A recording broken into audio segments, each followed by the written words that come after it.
Hello everyone, and welcome back to X-Ranger. Before we begin, I thought it would be interesting if each of you could leave a comment indicating which part of the world you're joining us from. Also, don't forget to like and subscribe if you're enjoying the episodes.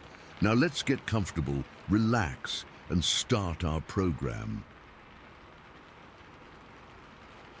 It was one of those late summer mornings that felt like the world was holding its breath. September 1st, 1976. The air had that first crisp edge to it, a warning that the easy heat of August was finally losing its grip. I was out on my land, about a mile from the farmhouse, fixing a section of fence that separated my pasture from the woods. It's my own little slice of Monroe County, Wisconsin, near Caston. Quiet, the kind of quiet you only get when you're miles from your nearest neighbor, and the only company you have is your own thoughts and the lowing of the cows. I had my dog Rex with me. He was a big, sturdy German Shepherd mix, not a dog that spooked easy. He was lying in the shade of the old oak, tongue lolling out, watching me work. I remember the sun was warm on my back, but the shade from the woods was cold, like a different season was waiting just inside the tree line. I was wrestling with a stubborn post, my hands sore and grimy, my mind a million miles away on feed prices and whether we'd get an early frost. That's when I caught the first whiff of it. A smell. It hit the back of my throat and just sat there. It was thick, musky, like a wet dog that had rolled in something rotten, but underneath that was something else, something familiar. It smelled like my cows. Not the clean, grassy smell of a healthy herd, but the heavy, pungent, almost sweet odor of their manure and wet hide. It was so strong, so out of place here away from the barn, that it made my eyes water. I straightened up, wiping my forehead with my sleeve, and looked around. Rex was on his feet. His head was low, his ears pinned back, and a low, continuous growl was rumbling in his chest. It wasn't his usual bark at a squirrel sound. This was different. This was a sound I'd never heard from him before, a deep, primal warning. He was staring straight into the woods, his body rigid. I followed his gaze. At first, I didn't see anything. Just the deep shadows between the trunks, the tangled underbrush, the usual mess of a Wisconsin forest. Then, my eyes adjusted to the gloom, and my heart just stopped. It was standing there, maybe 50 yards away, right where the trees began. It was tall, so damn tall. I'm 6 feet even, and this thing had to be at least a foot taller than me, maybe more. 7 feet easy. It was just standing there, perfectly still, watching me. It was covered head to toe in hair, not fur like a bear. This was long, shaggy, dark brown hair, almost black in the shadows. It looked matted, like it had been through brambles and mud. Its arms were long, hanging down past its knees, and they were thick, powerfully built. I couldn't make out a face, not clearly. It was all shadow and hair, but I got the impression of a heavy brow, and I swear I saw a glint of something dark where eyes should be. The smell got stronger. It was pouring off this thing, this wave of wet animal and cow manure. It was so potent it felt solid, like I was breathing in something I shouldn't be. My stomach turned. My hands, which had been sore from work, were now just cold and clammy. I felt a trickle of sweat run down my spine, but it was a cold sweat. I was frozen. My brain was screaming at me to move, to run, to do something, but my body wouldn't listen. It was like I was rooted to the spot. Rex's growl escalated into a frantic, sharp barking. He was pacing back and forth in front of me, his hackles raised so high he looked twice his size. He was terrified, I could see that, but his loyalty was overriding his fear. He was putting himself between me and whatever that thing was, and then it made a sound. It wasn't a roar, it wasn't a scream. It was a deep, guttural, resonant bellow. It sounded exactly like a young bull, the kind of sound that starts in the gut and vibrates through the ground. But it was coming from this upright, man-shaped thing in the woods. The dissonance was terrifying. That sound didn't belong to that shape. It was wrong. It felt like the forest itself was making that noise, and the thing in front of me was just the source. That sound broke whatever spell was holding Rex. With a final desperate snarl, he launched himself forward. He was fast, a blur of tan and black, and he covered the distance between us and the woods in a few seconds. I shouted his name, "Rex, no!" But it was too late. He went straight for the creature's leg, sinking his teeth into the thick hair and muscle of its calf. The creature didn't cry out. It didn't even seem to register the attack as a threat. It was the most unnerving part. It just looked down, its head tilting slightly, as if it was curious about this noisy thing attached to its leg. Then, with a movement that was so casual it was insulting, it brushed its leg forward, like a man brushing away a pesky fly. It wasn't a kick. It wasn't a swat. It was just a lazy, almost bored motion. But the force of it sent Rex tumbling head over heels through the air. He yelped once, a sharp, pained sound, and landed in a heap about 10 feet away. He scrambled back to his feet immediately, shaking his head, but he was whimpering now, a low, scared sound. He didn't try to go back, and that's when I saw the saliva. As the creature had made that lazy brushing motion, its head had been tilted, and a long, thick string of drool had fallen from its mouth. It was yellowish, viscous, and it landed with a soft plop on the grass right near where Rex had been standing. The smell that rose from that spot was instant and overwhelming. It was the same foul, cow-like stench, but concentrated, intensified. It was the source of the odor. This thing, its very spit, smelled like a feedlot on a hot day. I looked from my cowering dog back to the creature. My fear had crystallized into something cold and sharp. This wasn't a bear. A bear would have mauled Rex. This wasn't a man. No man was built like that, smelled like that, or sounded like that. This was something else. Something that lived in these woods that I thought I knew. Something that considered my dog nothing more than a minor irritation. I thought about the rifle back in the truck. The truck was parked a quarter-mile down the dirt track. It might as well have been on the moon. There was no way I was turning my back on this thing. No way I was running and having it come after me. So I just stood there. My legs were trembling so hard, I was surprised I was still standing. I could feel my heart hammering against my ribs, a frantic, panicked rhythm. I didn't move a muscle. I just stared back at it, trying to project some kind of defiance I absolutely did not feel.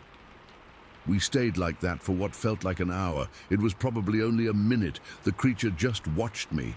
I still couldn't see its eyes clearly, but I could feel its attention on me. It was a physical pressure. Then, as if it had simply lost interest, it turned. It didn't walk away so much as it just melted back into the trees. Its movement was smooth, surprisingly quiet for its size. 1 second it was there, a massive, dark silhouette against the green. And the next, the shadows had swallowed it whole. I didn't move for a long time. I listened. The forest had gone dead silent. No birds, no insects, nothing. It was a vacuum of sound. Rex was pressed against my leg, shaking violently. His tail tucked so far between his legs it was almost gone. I finally forced myself to take a step, then another. My joints felt stiff, rusty. I walked over to where Rex was, my eyes never leaving the tree line. I knelt down, my knees popping, and ran my hands over him. He was okay, shaken up but not bleeding, no broken bones from what I could tell. Then I looked at the spot where the creature's saliva had landed. The grass was already wilting, turning a sickly yellow-brown. The smell was still there, clinging to the air. I reached out, not touching it, just feeling the space above it. The air was warmer there, like the spit was giving off a heat of its own. I got Rex and I got out of there. I didn't even bother gathering my tools. I just started walking fast, back towards the truck, pulling Rex along with me. I kept looking back over my shoulder, expecting to see that dark shape following us, but the woods were just woods again. The normal sounds were slowly starting to return. A bird chirping tentatively, the buzz of a fly. It was like the world was waking up from a bad dream. I got to the truck, fumbled the keys, and practically threw Rex and myself inside. I locked the doors, a stupid, pointless gesture, but it made me feel a little better. I sat there for a long time, just breathing, my hands gripping the steering wheel so tight, my knuckles were white. I never saw it again. I stopped working alone in the far pastures after that. I started carrying my rifle with me everywhere, all the time, but the unease never really left. It changed something fundamental in me. I'd lived on that land my whole life. I thought I knew it. I knew its moods, its secrets. I was the one in charge. That day, September 1st, showed me how wrong I was. It showed me that I was just living there. Something else was in charge. Something big and dark and strong enough to treat my best dog like a gnat. Something that smelled of my own livestock and made a sound that belonged in my barn, not in the deep, dark woods. The worst part isn't the memory of seeing it. The worst part is the lingering question, the one that keeps me up some nights. It wasn't aggressive, it was just there. It looked at me with what seemed like curiosity, brushed my dog aside like he was nothing, and then left. Why? What was it doing? And if it was just passing through, what does it mean that something like that is just passing through the woods behind my house? The land doesn't feel like mine anymore. It feels shared, and I have no idea what I'm sharing it with. I never got a clear look at its face, but I'll never forget that smell, that sound, or the casual, terrifying power in that lazy brush of its leg. My dog was never quite the same after that either. He'd start at shadows and he never ever went more than a few feet into those woods again. We both knew we'd seen the other landlord. Story 2. Okay, I need to get this out. I've been carrying this around for decades, and sometimes it feels like it just happened yesterday. I don't expect everyone to believe me. Hell, I wouldn't have believed it myself if I hadn't been the one sitting in that truck. But it happened, and it changed how I see everything. It was the night of February 9th, 1976. A Monday, I think. I was the superintendent at the golf course in Palm Beach County. A good job, mostly. I liked the quiet, the order of it, keeping the greens perfect, the fairways just right. That night, I was on my routine check. We did it every night. Just a slow drive around the property to make sure there were no sprinkler heads busted, no kids partying on the greens, nothing out of the ordinary. It was a clear night, cool for Florida, maybe in the low 60s. I remember the air felt clean when I first got out of the truck at the maintenance shed. I was driving the old white Ford F-100 we use for groundskeeping. It had a big spotlight on the side, and the headlights were good and bright. The radio was playing some soft rock, just background noise. My mind was on the next day's work, on whether we needed to top dress the 5th green, normal stuff. The part of the course I was checking around 1 in the morning was near the 2nd tee. There's a big lake there, kind of crescent-shaped, with a thick line of woods right behind it. Cypress trees and pines, real dark and dense. We'd had some issues with raccoons getting into the garbage cans, and sometimes a possum or two. So when I saw a dark shape hunched over at the water's edge, my first thought was, great, another raccoon. I was about 50, maybe 60 yards away. I slowed the truck to a crawl and turned the wheel, pointing the headlights directly at it. I figured the light would scare whatever it was off, but it didn't run. The headlights hit it, and for a second, my brain just stuttered.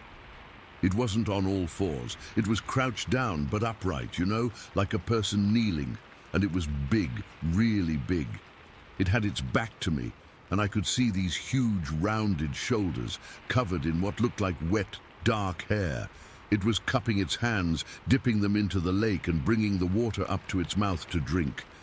The movement was slow, deliberate, not frantic like an animal. Then the sound of the truck's engine must have registered, or maybe it just felt the light on it. It stopped drinking, and it stood up. I felt my foot slip off the gas pedal. The truck just idled forward a little. My heart started hammering against my ribs, a hard, painful thumping. This thing turned around to face the headlights. It was tall, I'm 6 feet tall, and sitting in the truck looking down the beam of the headlights, this thing had to be at least 7.5 feet. It was massive across the chest. Its arms were long, hanging down past its knees, but it was the face. God, the face. The head was kind of cone-shaped, with a heavy, bony ridge over its eyes that cast the upper part of its face in shadow.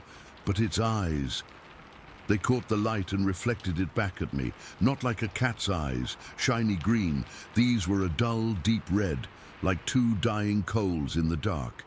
It just stood there, frozen. It didn't snarl, it didn't hunch over to threaten me. It just looked right at me. Through the windshield, I could feel its gaze. It was a solid 5 seconds. I know, because I stopped breathing and my whole world narrowed to that thing standing in my headlights. 5 seconds can feel like an hour when you're terrified. Then it moved. It didn't run. It turned its head, looked away from the lights toward the tree line, and then it just started walking. Its walk was weird, not clumsy, but powerful. It had a sort of rolling gait, its long arms swinging slightly. It walked right into the wall of trees and shadows and was gone. Just like that. No sound, no crashing through the brush. It was as if the darkness just swallowed it whole. My hands were shaking on the steering wheel. I was gripping it so tight my knuckles were white. I could hear my own blood pounding in my ears. I just sat there staring at the empty spot where it had been. My mind was screaming, trying to find a logical explanation. A bear? Florida doesn't have bears like that. A guy in a fur suit at 1 in the morning on a golf course? It made no sense. And then the smell hit me. I had my windows rolled up. It was a cool night, and I had the heater on low. But this odor, it seeped into the cab. It was overwhelming. The closest thing I can describe it as is a dumpster on a hot day, just full of rotting garbage and meat. But mixed with that was a wet dog smell, like a wet retriever that's been rolling in something dead. And underneath it all was this musky, heavy scent, like old, damp earth. It was so thick I could almost taste it at the back of my throat. I started coughing, my eyes watering. I fumbled for the button to recirculate the air in the cab, but it didn't help. The smell was already inside. It clung to everything, and that's when a bunch of little things clicked into place. The groundskeepers, some of the older guys, they'd sometimes complain about a horrible smell in certain parts of the course, usually near the woods. They'd say it was a dead animal or a backed-up sewer line, but we could never find the source. Now I knew exactly what the source was. That smell was coming from that thing. I don't know how long I sat there, maybe another minute, just trying to process it all. The fear was a cold knot in my stomach. I should have put the truck in reverse and gotten the hell out of there. But a weird, stupid curiosity took over. I felt like I had to know. I had to confirm that I hadn't just lost my mind. I had my lunch cooler on the passenger seat. I always packed a big lunch. That day I had a couple of bananas in there. I don't know why I thought of it. It was just an impulse. I opened the cooler, grabbed the bananas, and without even thinking, I opened my door. The smell outside was 100 times worse. It was a physical presence, a wall of stink that made me gag.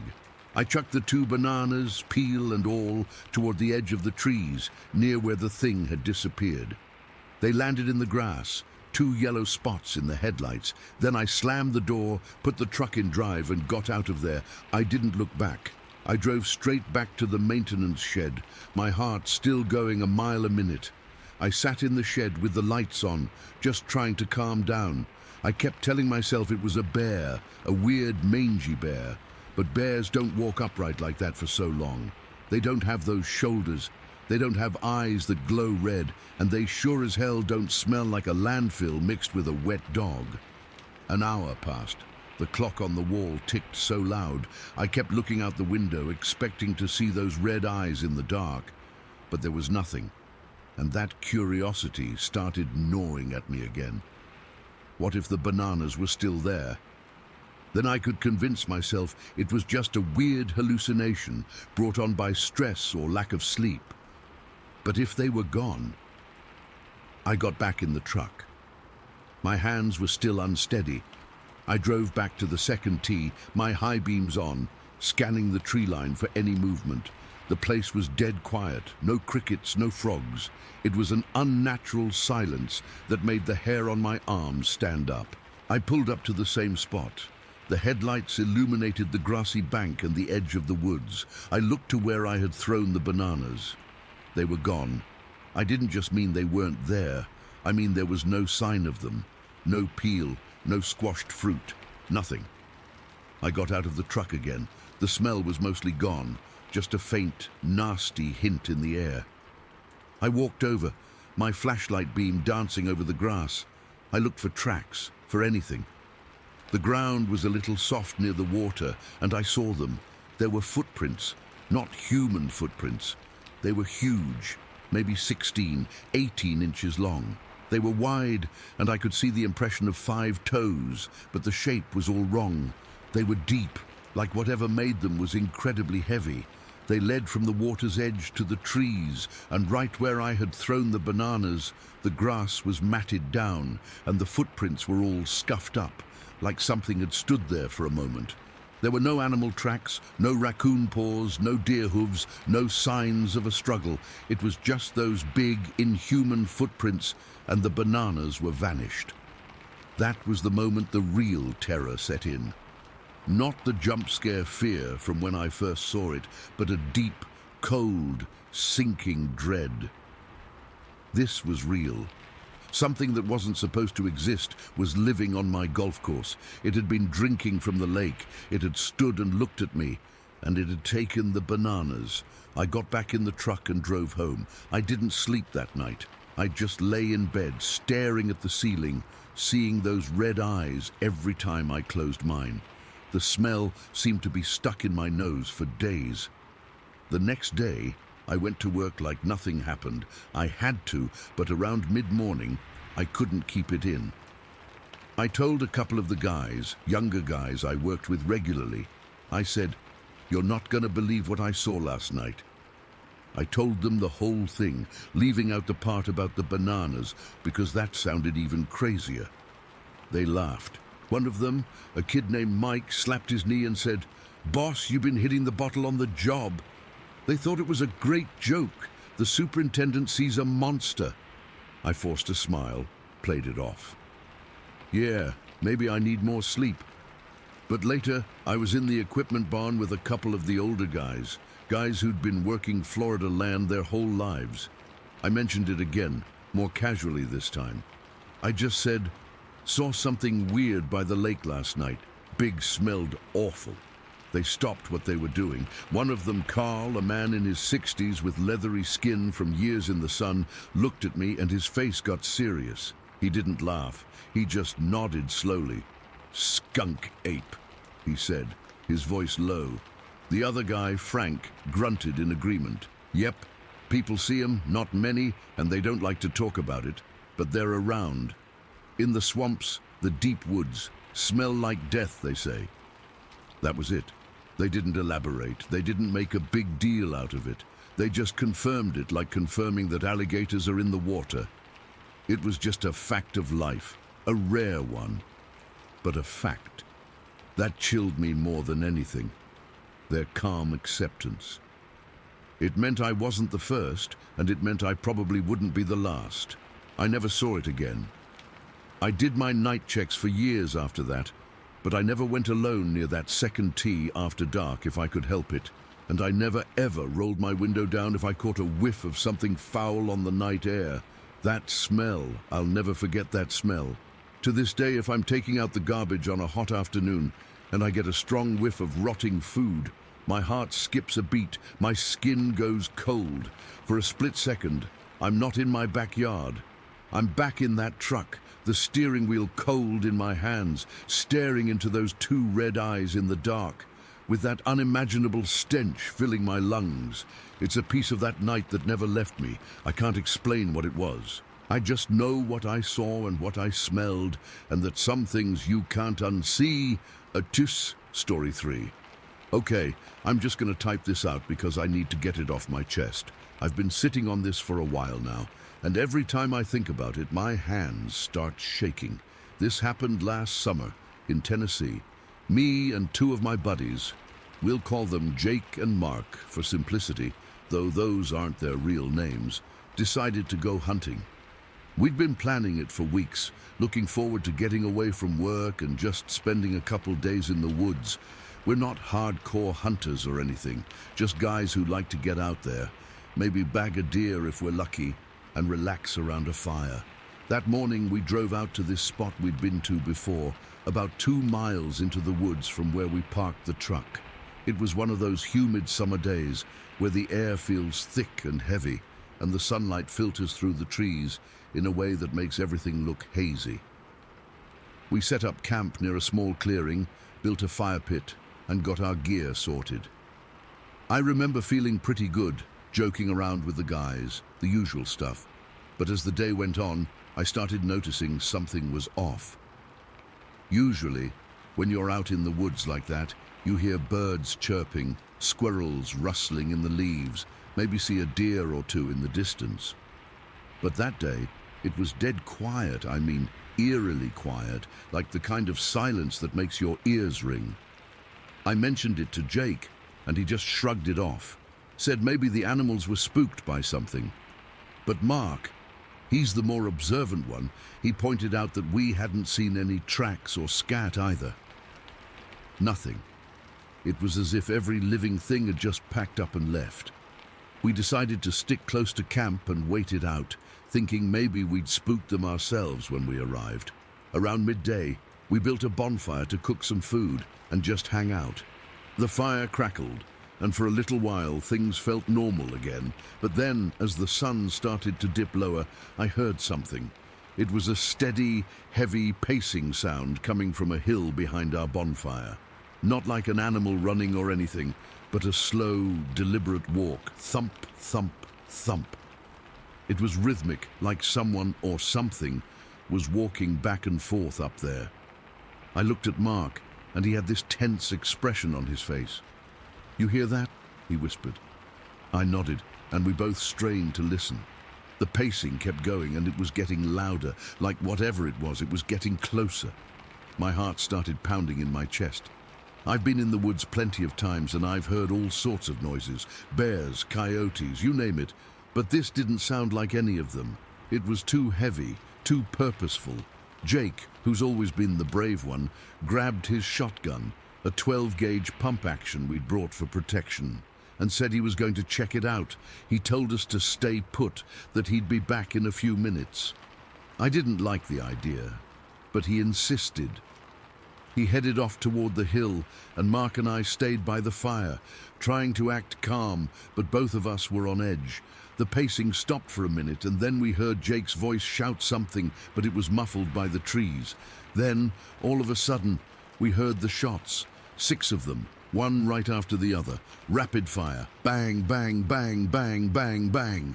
It was so loud and frantic that it echoed through the woods, and for a second, everything went silent again. My stomach dropped. We didn't wait. We both jumped up and ran toward the sound, shouting Jake's name. When we found him, he was standing about 50 yards from the hill, just frozen. His face was pale white, like he'd seen a ghost, and he was trembling so hard he could barely hold the shotgun. The gun was empty, all 6 shells fired. He was breathing in ragged gasps, and when he saw us, his eyes were wide, like they were about to pop out of his head. I've never seen anyone look that terrified. "What happened?" I asked, grabbing his arm to steady him. He just shook his head and pointed toward the trees. "Something was there," he stammered. "It was staring at me from about 10 feet away. Its eyes, they were huge and spaced way apart, like not human but not animal either. I fired to scare it off, but it didn't move, just stood there watching me." His voice was shaky, and he kept looking over his shoulder like he expected it to come back. We didn't stick around to ask more questions. We grabbed our stuff, left most of it, honestly, and hurried back to the house we were staying at, which was about a half-mile from where we parked. The whole way, I kept feeling like we were being watched. Every rustle in the bushes made me jump, and the woods felt darker and more menacing than ever. When we got back to the house, we locked the doors and windows and just sat in the living room, trying to calm down. Jake was still shaking and he wouldn't stop talking about those eyes. He said the thing was tall, maybe 7 or 8 feet, covered in dark hair, and it didn't make a sound when it moved. Just stood there, silent, until he fired the shots. Then it vanished into the trees. Later that night, I couldn't sleep. I was too wired. So I decided to go out to the barn to check on the horses. We had 2 horses stabled there, and I figured it might help to do something normal. The barn loft is where I usually go to think. It's quiet, and you can see the stars through the cracks in the roof. I climbed up there and sat on some hay bales, just listening to the night sounds. At first it was peaceful, crickets chirping, the occasional owl hooting, but then everything went silent again, just like earlier in the day. That's when I heard it, a scream, but not like any scream I've ever heard. It was deep, guttural, and it went on for what felt like forever. Later, I timed it in my head, and it must have been about 30 seconds straight. It started low, like a roar, and then built into this high-pitched shriek that made the hair on my arms stand up. It was so loud that it seemed to vibrate through the barn, and I could feel it in my chest. The horses down below started freaking out, whinnying and kicking their stalls. I froze, my heart hammering against my ribs. I couldn't move, couldn't breathe. I just sat there, listening to that horrible sound coming from the same direction as the hill where we'd been earlier. When it finally stopped, the silence was even worse. No crickets, no owls, nothing, just dead quiet. I stayed in the loft for what felt like hours, too scared to go back to the house. Eventually, I mustered up the courage to climb down and check on the horses. They were still spooked, pacing in their stalls, their eyes wide with fear. I hurried back to the house and told the guys what I'd heard. None of us slept much that night. The next morning, we went back to the spot with daylight on our side. We searched the area where Jake had fired the shots, looking for any sign of what he'd seen, but there was nothing. No shotgun impacts on the trees, no blood trails, no clear tracks, just a possible spot of blood on some leaves, about the size of a quarter, but it was dried and could have been from anything. We looked for footprints, but the ground was mostly hard-packed dirt and leaves, so nothing stood out. It was like whatever it was had just disappeared. That's what messes with me the most. Jake fired 6 rounds of buckshot at close range. Buckshot spreads out, so even if he missed dead on, something should have been hit. But there was no evidence, except for that scream. Whatever it was, it survived 6 shots and let out that bone-chilling scream like it was taunting us. I've never felt so small and helpless. To this day, I can't explain it. People talk about Bigfoot, and I used to laugh it off, but now I'm not so sure. That thing wasn't a bear or a coyote. It was something else. Something that shouldn't exist. And the terror of that sound, and the way it just vanished, haunts me every time I step into the woods. Story 4. Okay, so I've never really posted anything like this before, but I need to get this out there because it's been eating at me for months now, and I still can't make sense of it. I'm Mara, and back then I was living in a tent behind a golf course in this small town in Northern California. It's one of those places where the pine trees start thinning out and the land gets dry and dusty, kind of like the edge of nowhere. I'd lost my job, my savings, everything in the economic crash, and ended up homeless. At first, it was just about survival, finding food, staying warm, all that, but I found a weird sort of peace by the river nearby. It was my spot, you know, where I could forget for a little while that my life had fallen apart. That day started like any other. I woke up early, the sun barely peeking through the trees, and the air was cool and damp. I remember the dew on my tent, making the nylon feel slick under my fingers when I unzipped it. I had this old car, a beat-up sedan that I'd managed to keep running, and I'd been sleeping in it on colder nights. But that morning I was in the tent. My camp was tucked away in this patch of woods behind the golf course, hidden enough that no one bothered me. I'd set it up near a cluster of pines, with the river about a 5-minute walk away. I usually went there in the afternoons to wash up and just sit for a while, listening to the water. It was my routine, and it kept me sane. Around midday, I was feeling restless. The heat was building up, and the air was getting thick with the smell of dry grass and pine resin. I decided to head down to the river earlier than usual. I grabbed my water bottle and a half-eaten bag of chips, my lunch, and started walking. The path was familiar, worn down by my own feet over the weeks. It wound through the trees, with sunlight filtering through the branches in patches.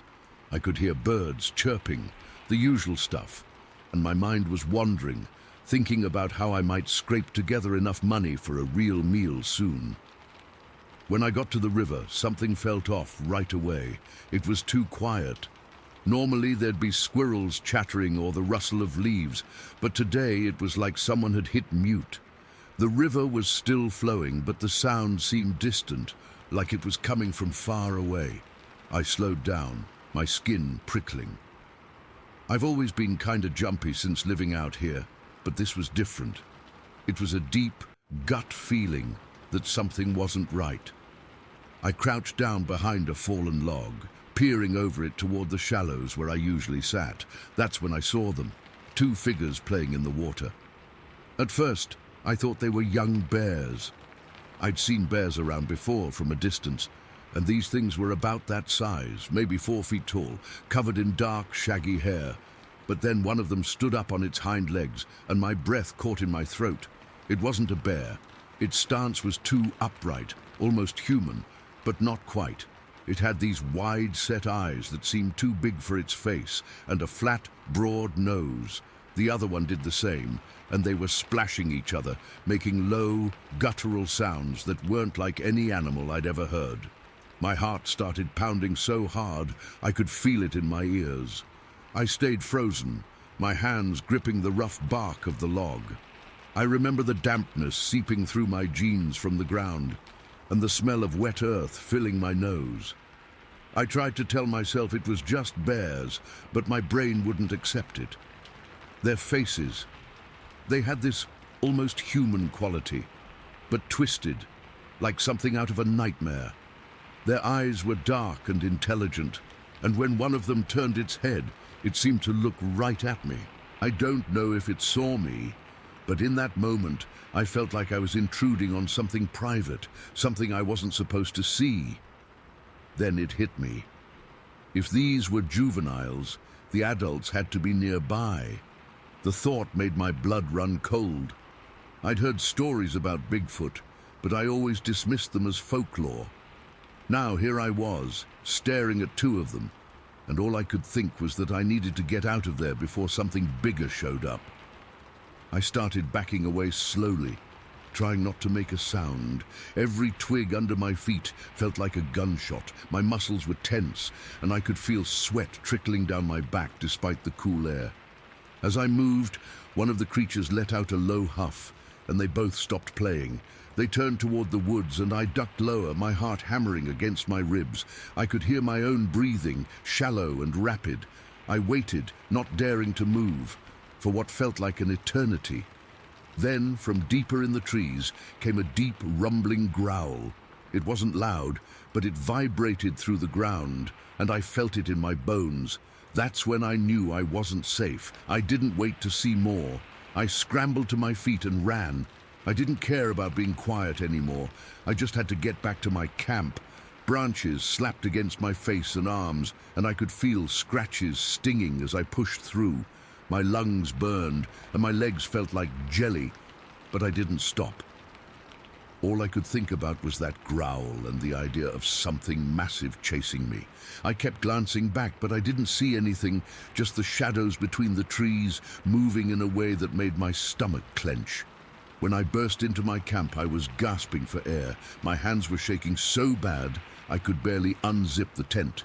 I grabbed whatever I could, my backpack, a blanket, some food, and threw it into the car. I didn't even bother folding the tent. I just yanked it down and stuffed it in the trunk.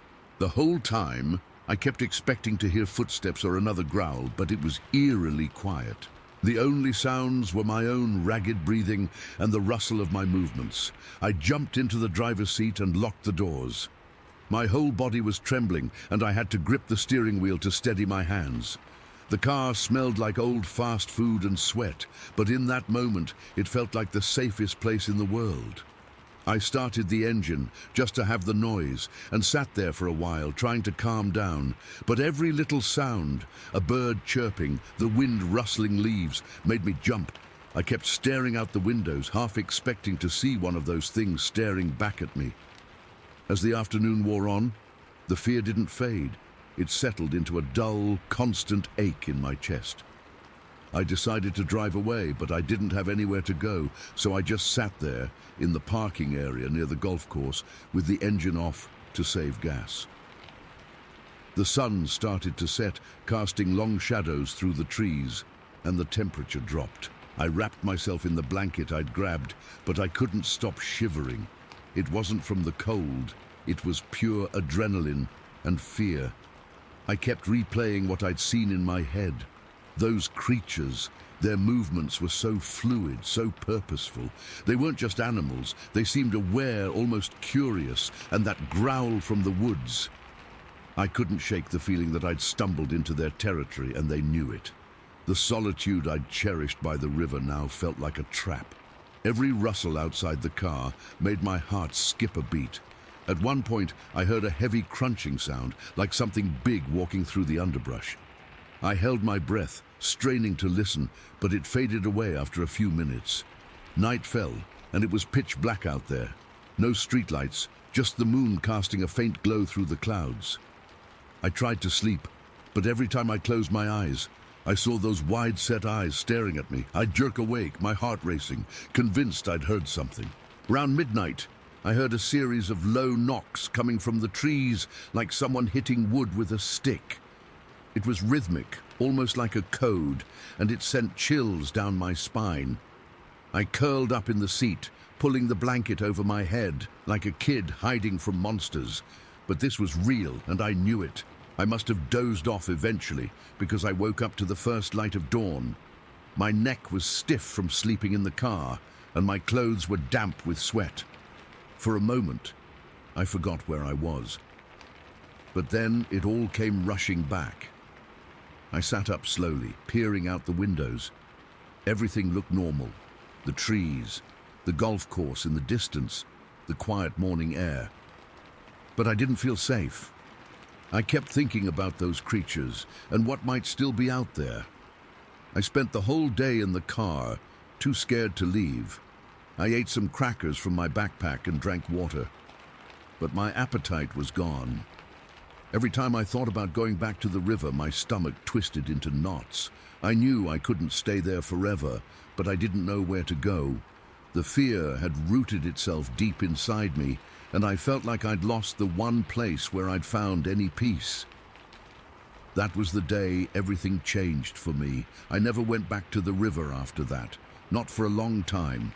The memory of those creatures and that growl stayed with me, haunting my dreams. Even now, when I think about it, my hands get clammy and my heart starts to race. I can't explain what they were, and I don't want to. All I know is that I felt like an intruder in a world I didn't understand, and the terror of that day is something I'll never forget. Story 5.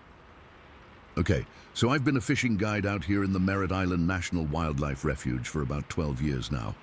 I know these waters like the back of my hand.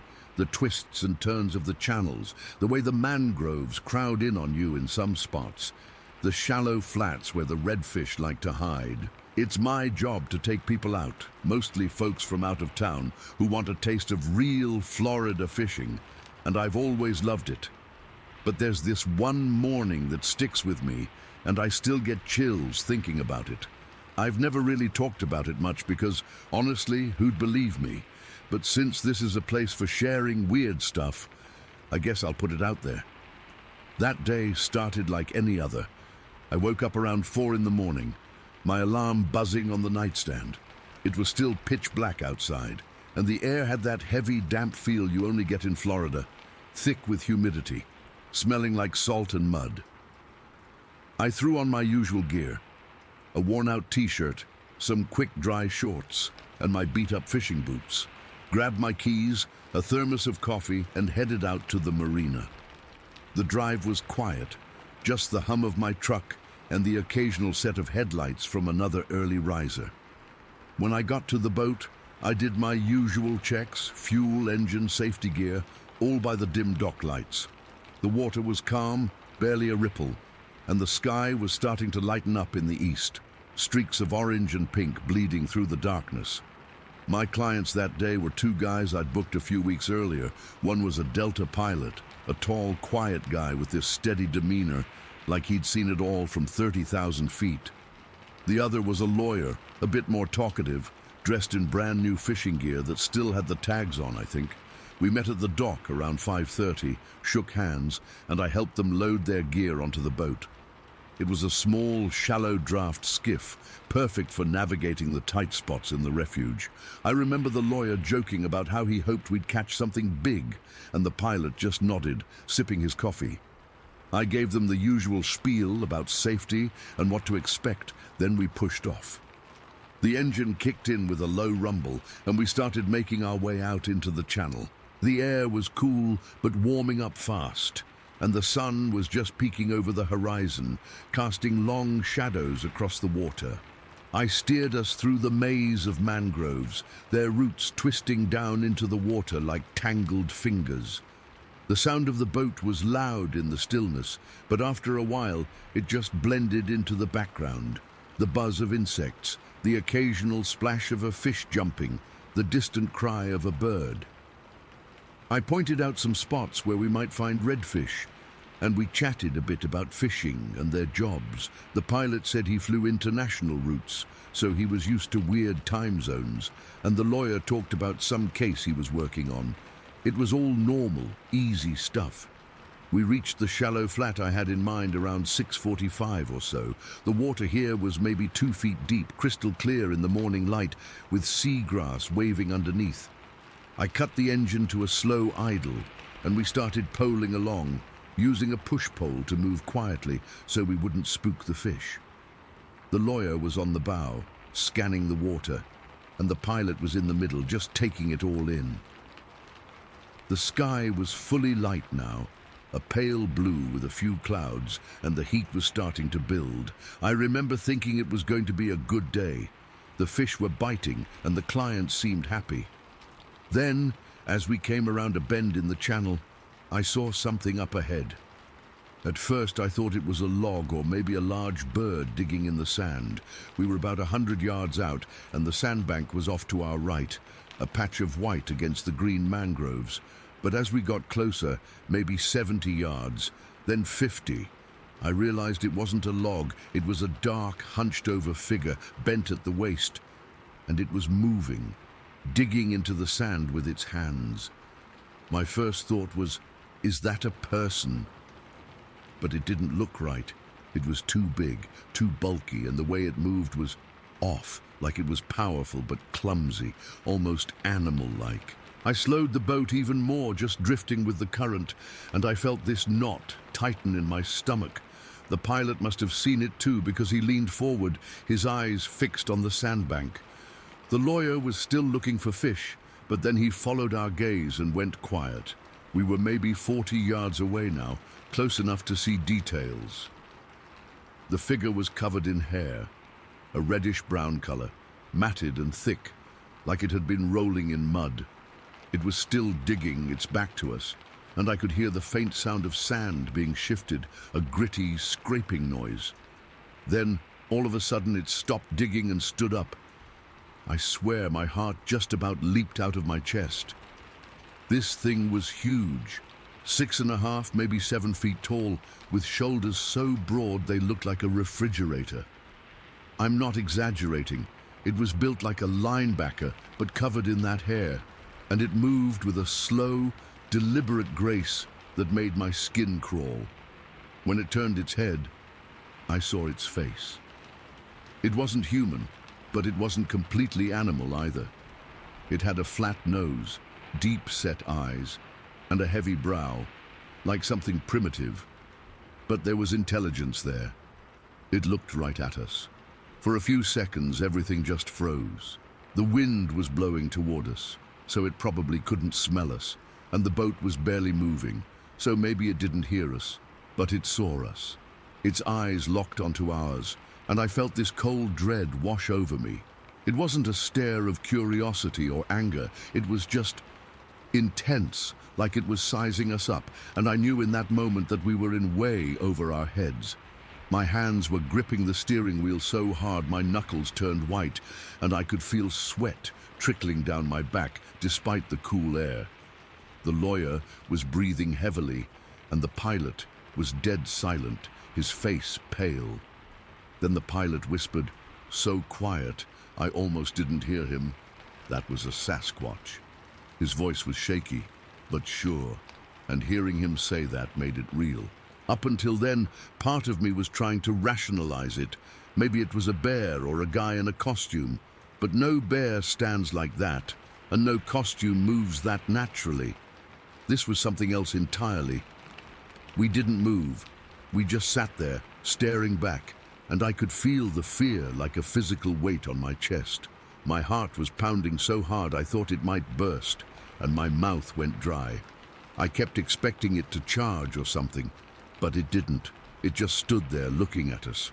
And then it took a couple of steps toward the mangroves. Its feet sank into the sand, leaving deep prints, and it moved with this heavy, lumbering gait. Before it disappeared into the trees, it glanced back over its shoulder, one last look, and then it was gone. The whole thing probably lasted less than a minute, but it felt like an eternity. Once it was out of sight, we all let out this collective breath we'd been holding. No one spoke for what felt like ages. We just waited, listening.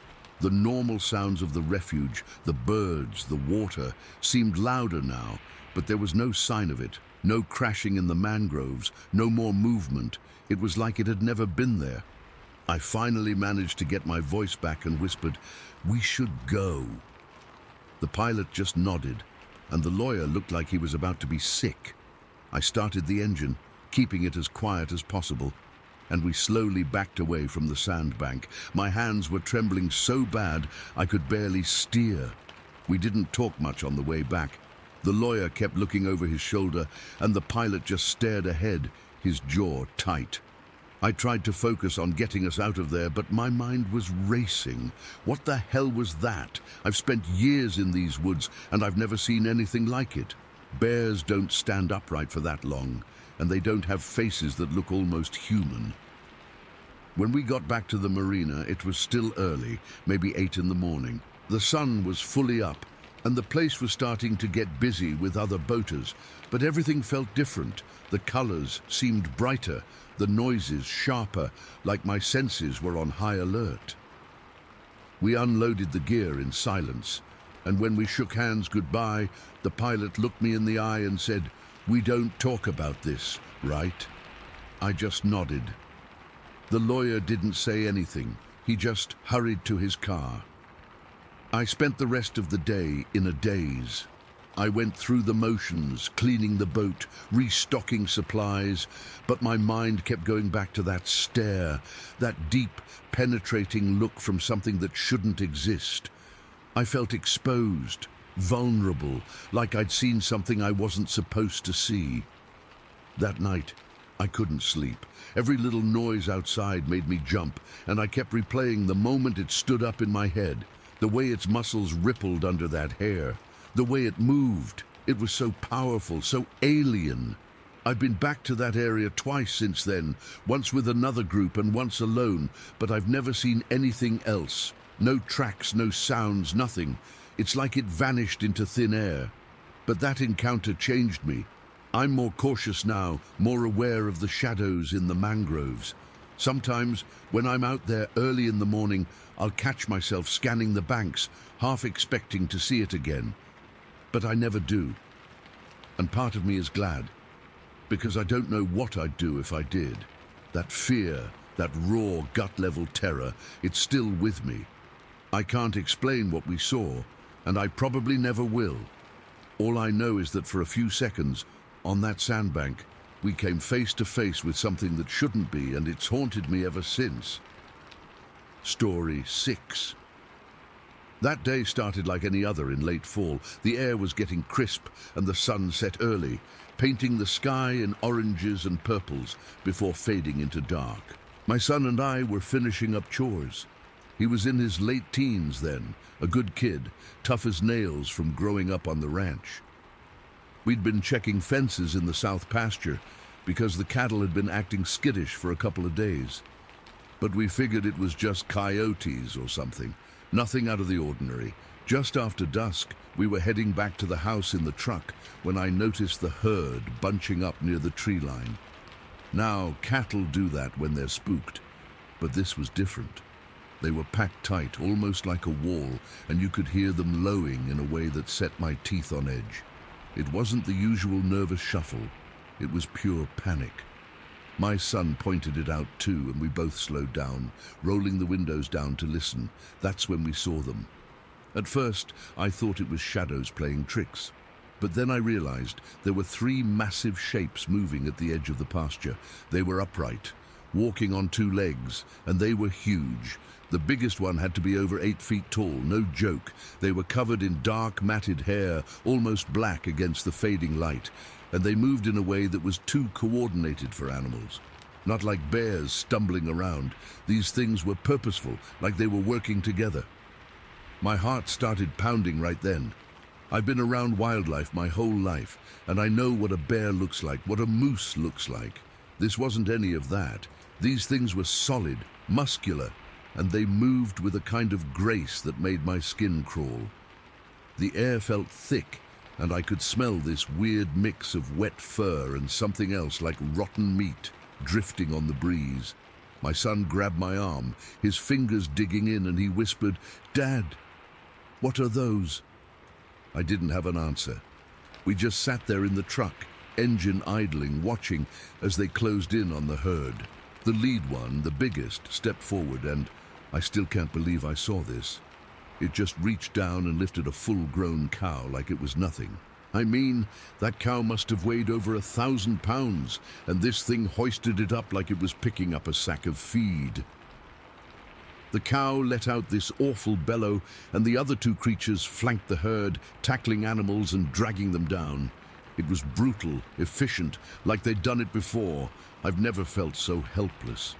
My hands were shaking, and I could feel sweat soaking through my shirt despite the cold. My son was breathing fast, and I knew I had to do something. We always keep a rifle in the truck, so I grabbed it, leaned out the window, and fired a warning shot into the air. I figured that would scare anything off, bears, wolves, whatever. But these things didn't even flinch. Instead, the big one dropped the cow. It hit the ground with a sickening thud and turned toward us. That's when I saw its eyes. They reflected a dull red light, like embers in a fire, and it let out this roar that I felt more than heard. It wasn't just loud. It vibrated through the air, shaking the truck windows and making my bones hum. I've heard bears roar, but this was deeper, guttural, like it came from somewhere ancient. In that moment, I knew we weren't dealing with any predator I'd ever encountered. This was something else, something intelligent and pissed off. The roar seemed to signal the others, and all three of them charged toward the truck. I've never seen anything move that fast. They covered the distance in seconds, their legs eating up the ground. My son was shouting, "Go, go, go!" And I slammed the truck into reverse, but one of them, the big one, slammed into the side of the vehicle. The impact was like hitting a tree. The whole truck rocked, and I heard metal crunching. When we got back to the barn later, we saw a massive dent in the door, shaped like a giant hand or something. We didn't stick around to see more. I gunned it back toward the barn, my heart hammering in my chest, and we skidded inside, slamming the doors shut. The barn is solid, built by my granddad, but I've never felt so exposed. We crouched by a window, peering out into the dark, and that's when the real horror set in. The creatures didn't follow us into the barn. Instead, they went back to the herd, but they weren't just killing randomly. They moved methodically, examining the dead cattle, almost like they were inspecting them. One would poke at a carcass, then another would join in, and they'd communicate with these low grunts and huffs. I couldn't see much detail in the dark, but the moon was out, casting enough light to see their silhouettes. They were pacing around the pasture, circling the bodies, and every now and then one would stop and look toward the barn. Those red eyes would glow faintly, and I'd feel this chill run down my spine. My son and I didn't speak much. We just watched, rifles clutched tight. I could feel the cold seeping through the barn walls, and my breath fogged in the air. Every time one of them moved, my muscles would tense up. I kept thinking about how easily they'd lifted that cow, how they'd charged us without fear. This wasn't some animal acting on instinct.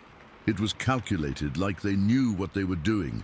Hours dragged by. We heard them out there, moving around, sometimes making those low sounds, other times just the crunch of footsteps on frozen ground. The cattle that were still alive were huddled together, silent now, like they knew better than to make noise. Around midnight, I thought I saw one of the creatures come closer to the barn. It stopped maybe 50 yards out, and it just stood there, staring. I could see its outline against the sky, huge and menacing, and I swear it felt like it was studying us. My son nudged me, his face pale in the dim light, and I knew he felt it too. This sense of being watched, hunted. We didn't sleep at all that night. Every sound made us jump. The creak of the barn, the wind whistling through cracks. I kept checking my watch, waiting for dawn, but time felt like it was crawling. My mind raced with questions. What were these things? Why were they here? I've heard stories from other ranchers about weird encounters, but I always brushed them off as tall tales. Now I wasn't so sure. As the sky started to lighten around early morning, the creatures finally moved off. They didn't run or disappear quickly. They just turned and walked back toward the woods, slow and deliberate, like they owned the place. The last one, the big one, paused at the tree line and looked back toward the barn. Those red eyes seemed to lock with mine for a second, and then it was gone, melting into the shadows. We waited until the sun was fully up before we dared to go outside. The air was cold and still, and the silence was eerie. When we stepped out, the scene was a nightmare. Several animals were dead, not just killed, but torn apart. One cow was dragged halfway across the pasture, leaving a trail of blood and deep footprints in the mud. And those footprints, I've never seen anything like them. They were huge, longer than my boot, with 5 toes and a deep impression, like whatever made them weighed a ton. We followed them to the woods, but they disappeared into the undergrowth, and I got this overwhelming feeling that we were still being watched. It was like eyes were on us from the trees, and I couldn't shake it. The days that followed were rough. We had to bury the dead animals, and the ones that survived were jumpy for weeks. We started carrying rifles everywhere, even to check the mail, and I installed more lights around the property. My son didn't talk about it much, but I could see it in his eyes. He was changed. We both were. I've always been a practical man, not one for superstition, but that night left me with a deep-seated fear I can't shake. Every time I hear a noise out in the pasture, my heart skips a beat, and I find myself staring into the woods, wondering if they're still out there. I've never told this to many people because who'd believe it? But it happened, and to this day I can't explain what those things were. All I know is that we faced something that night that wasn't supposed to exist, and it left a mark on us that'll never fade. Sometimes, when the wind blows just right, I catch a whiff of that rotten smell, and I'm right back there, trembling in the barn, waiting for dawn. Nay, Story 7. I was 12 years old back in the summer of 1998, and my family lived on this 40-acre property out in the middle of nowhere in Ohio. It was one of those places where you could scream at the top of your lungs and nobody would hear you except maybe the birds and the squirrels. That day, it was hot and humid, the kind of weather that makes your shirt stick to your back and the air feel heavy like a wet blanket. I remember it was a Tuesday because my mom had just gone into town for groceries and my dad was off working in the barn, so I had the whole afternoon to myself. I was out back on this old swing set my dad had put up years ago. It was rusty in spots, and the chains squeaked every time I pumped my legs, but I didn't mind. I liked the rhythm of it back and forth, watching the world swing into view and then fade away. The swing set was positioned so that when I was on it, I faced this huge open field that stretched out for what felt like forever before it hit the tree line. The grass was tall, maybe waist high on me back then, and it swayed in the breeze like waves on a lake.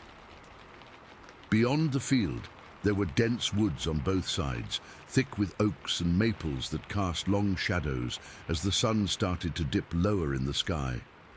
That day, I was just swinging, not really thinking about much. My mind was drifting.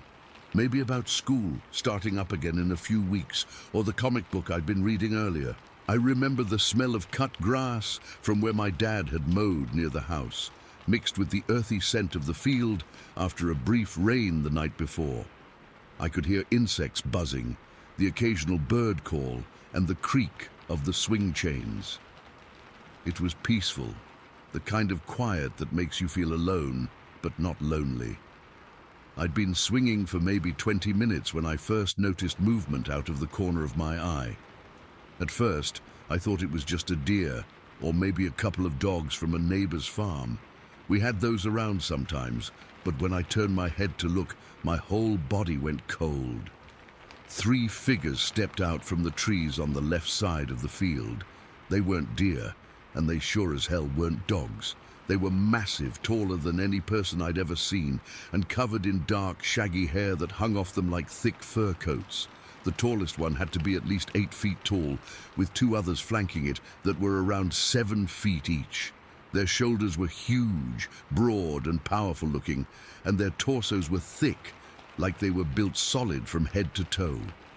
They walked with a forward-leaning posture, almost like they were hunched over, but they moved smoothly, not awkwardly. Their arms swung slightly at their sides, and their legs carried them through the tall grass without making a sound. No rustling, no snapping twigs, nothing. It was like they were gliding and the grass just parted around them. I stopped swinging immediately, my hands gripping the cold metal chains so tight my knuckles turned white. My heart started hammering in my chest, so loud I could hear it in my ears. I felt a rush of adrenaline, that fight or flight feeling. But I was frozen. I couldn't move, couldn't even breathe properly. I just sat there, watching them cross the field from left to right, maybe about 100 yards away from me. The sun was behind me, so they were lit up by the afternoon light, and I could see details I wish I hadn't. Their hair was matted and dark, almost black, but with hints of brown where the light hit it. It wasn't like animal fur. It was longer, shaggier, like it hadn't been combed in years. I couldn't see their faces clearly because of the distance and the hair, but their heads seemed large and blocky, and I got the impression they had no necks. Their shoulders just merged into their heads. The way they moved was deliberate, not hurried, like they had all the time in the world. They didn't look around or pause. They just kept walking, single file, with the big one in front and the 2 smaller ones following behind. I remember thinking, this can't be real. I must be dreaming or something, but the heat on my skin, the sweat trickling down my temple, the ache in my hands from gripping the chains, it all felt too real. My mouth went dry and I had this urge to scream, but nothing came out. I was terrified that if I made a sound, they'd notice me. So I stayed put, barely even blinking, afraid that if I looked away for a second, they'd vanish, or worse, come toward me. As they moved across the field, I noticed how their feet sank into the grass without making an imprint I could see. The grass just sprang back up after they passed, like it was resisting them. Their arms swung in a natural rhythm, but their hands were huge, hanging low, and I thought I saw fingers that were longer than normal, almost like claws. But I couldn't be sure. It was all happening so fast, yet it felt like time had slowed down. Every second stretched out, and I was hyper-aware of everything. The way the light glinted off their hair, the slight sway of their bodies, the absolute silence of their movement. They reached the middle of the field, and for a moment the tallest one seemed to pause, just a slight hesitation, like it was scanning the area.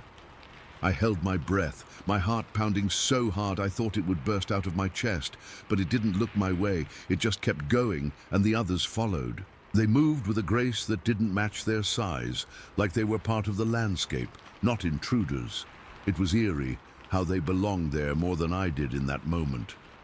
When they got closer to the tree line on the right, I could see how the shadows from the woods started to swallow them up. The sun was lower now, casting long, distorted shadows that made them look even bigger and more menacing. I remember the chill that ran down my spine, a cold sweat breaking out on my forehead despite the heat.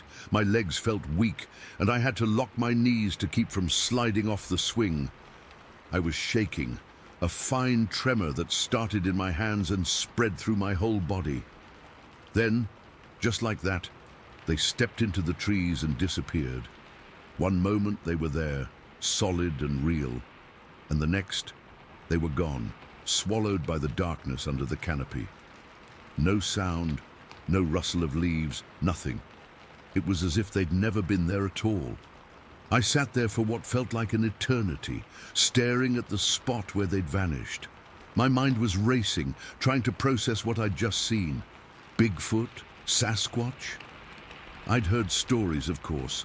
Every kid in rural Ohio has. But I never believed them. Not until that day. After a few minutes, I finally managed to move. I let go of the chains and stood up, my legs wobbly like jelly. I stumbled back toward the house, my heart still thumping wildly. I glanced back at the field every few steps, half expecting to see them emerge again, but the field was empty, just grass swaying in the breeze. The normal sounds of the afternoon, the insects, the birds, seemed louder now, almost mocking in their familiarity. I made it to the back door and slipped inside, my hands trembling as I turned the knob. The house was quiet, cool compared to the outside. I went straight to my room and sat on the bed, hugging my knees to my chest.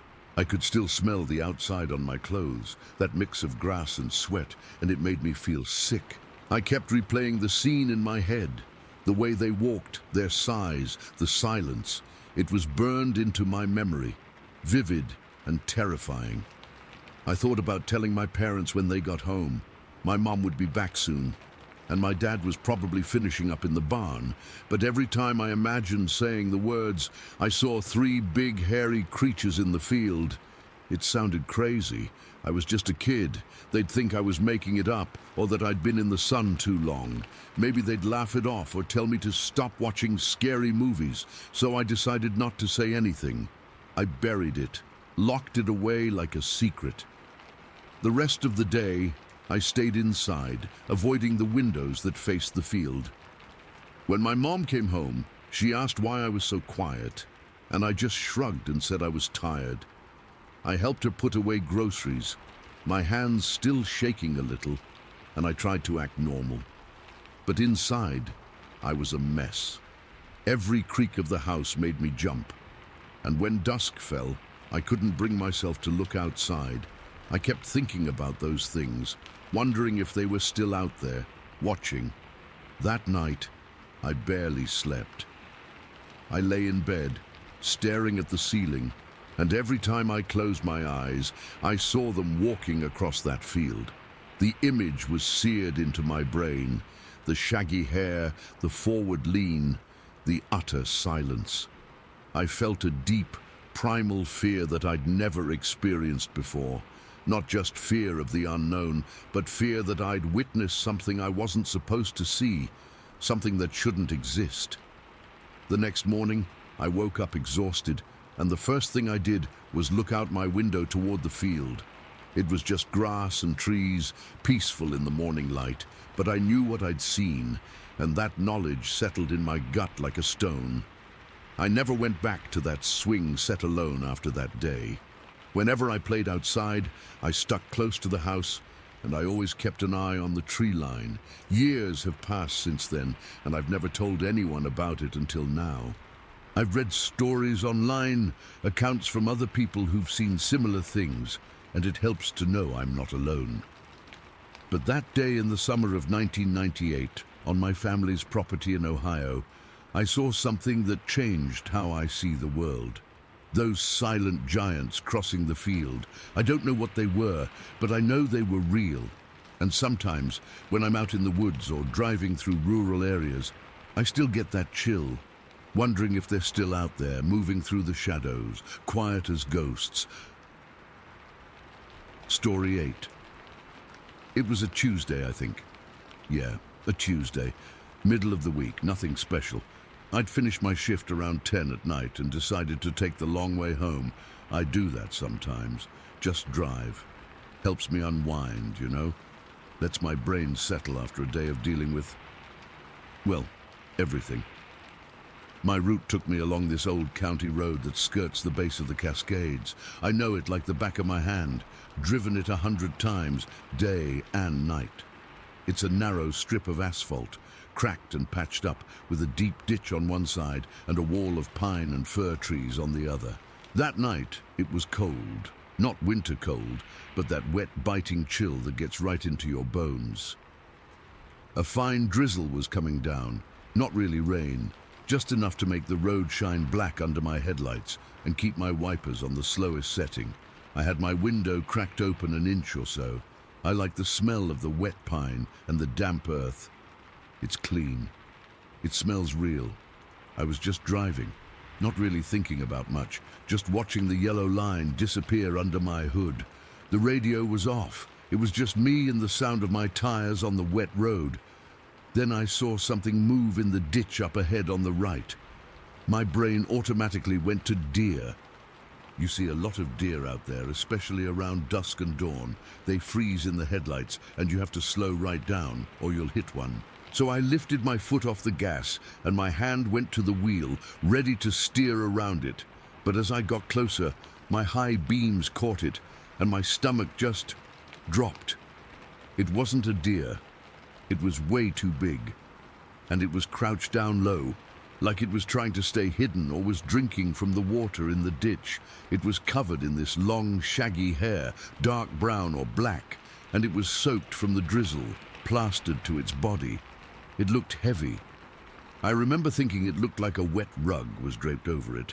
I slowed the car to a crawl, maybe 5 miles an hour, just rolling forward. My training kicks in, you know.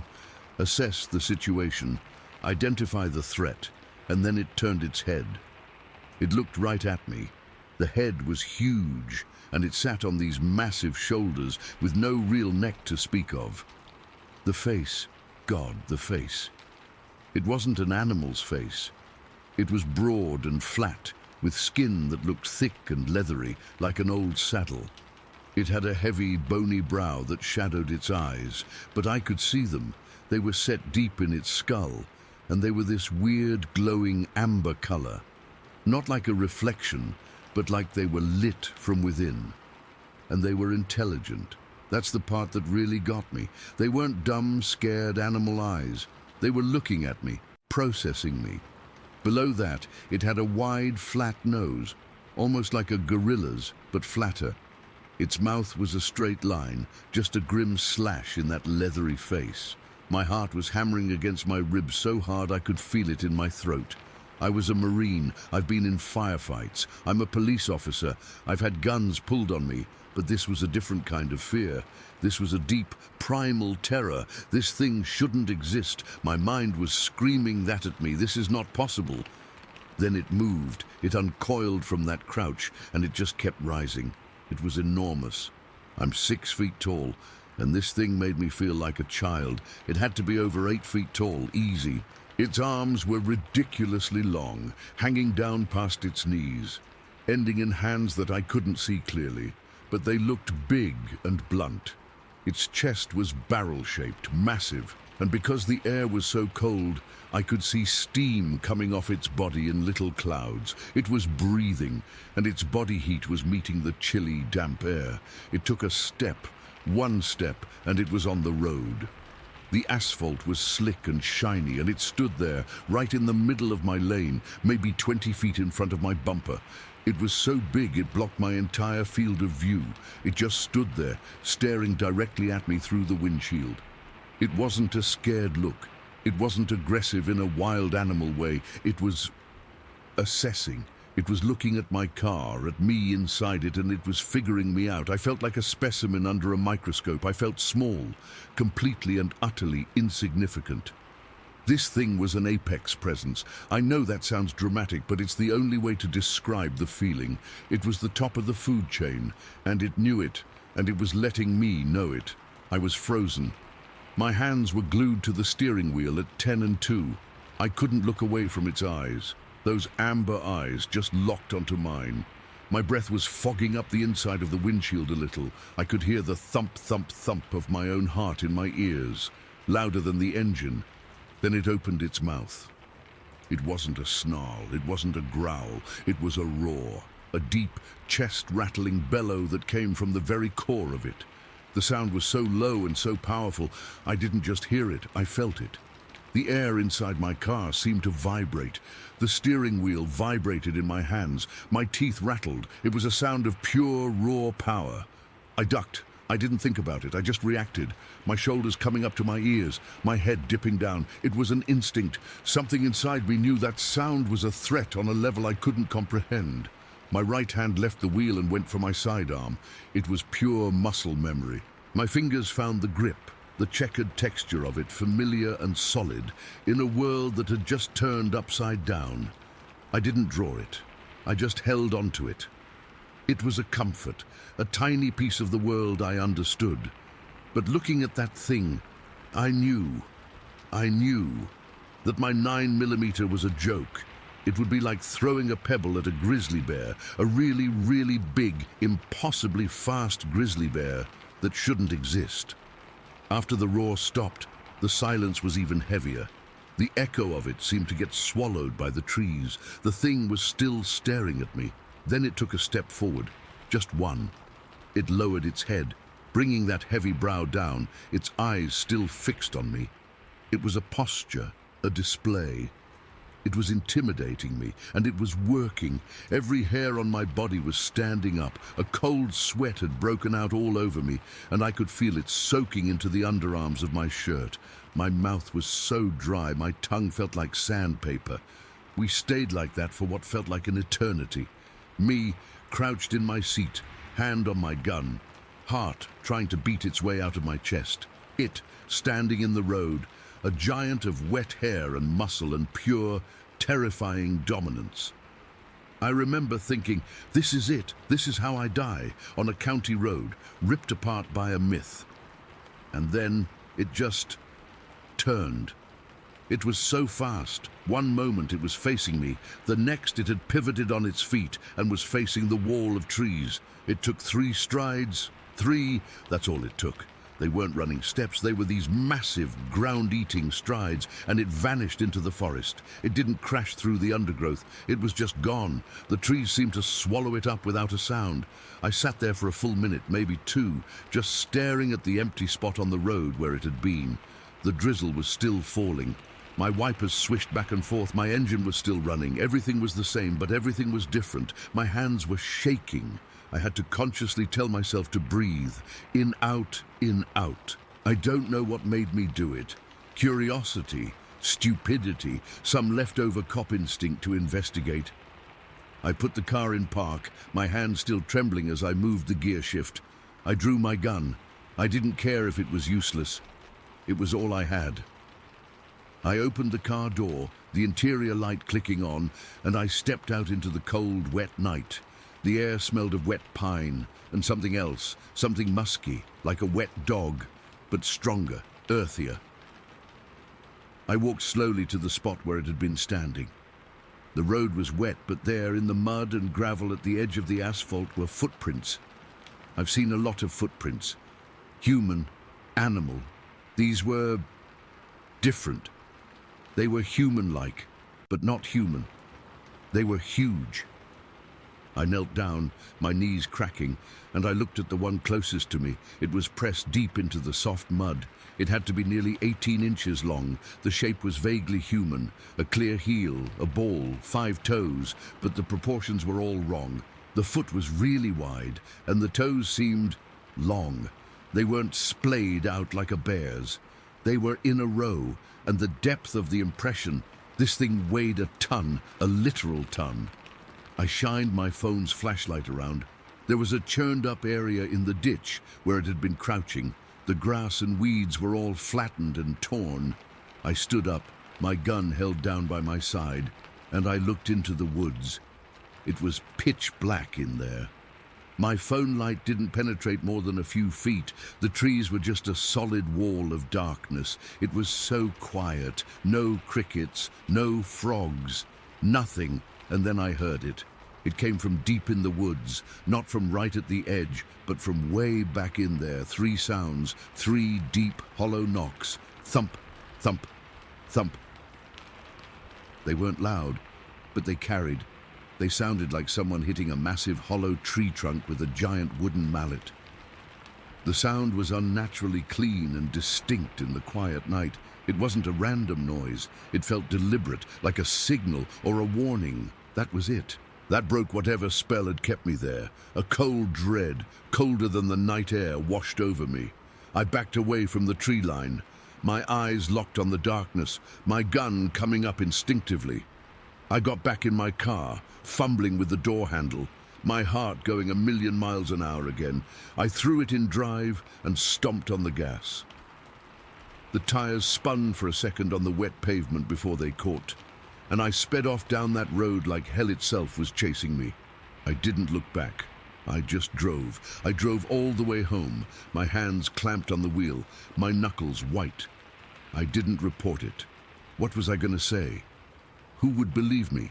A cop, a former Marine, seeing Bigfoot. They'd think I'd lost it. They'd pull my badge.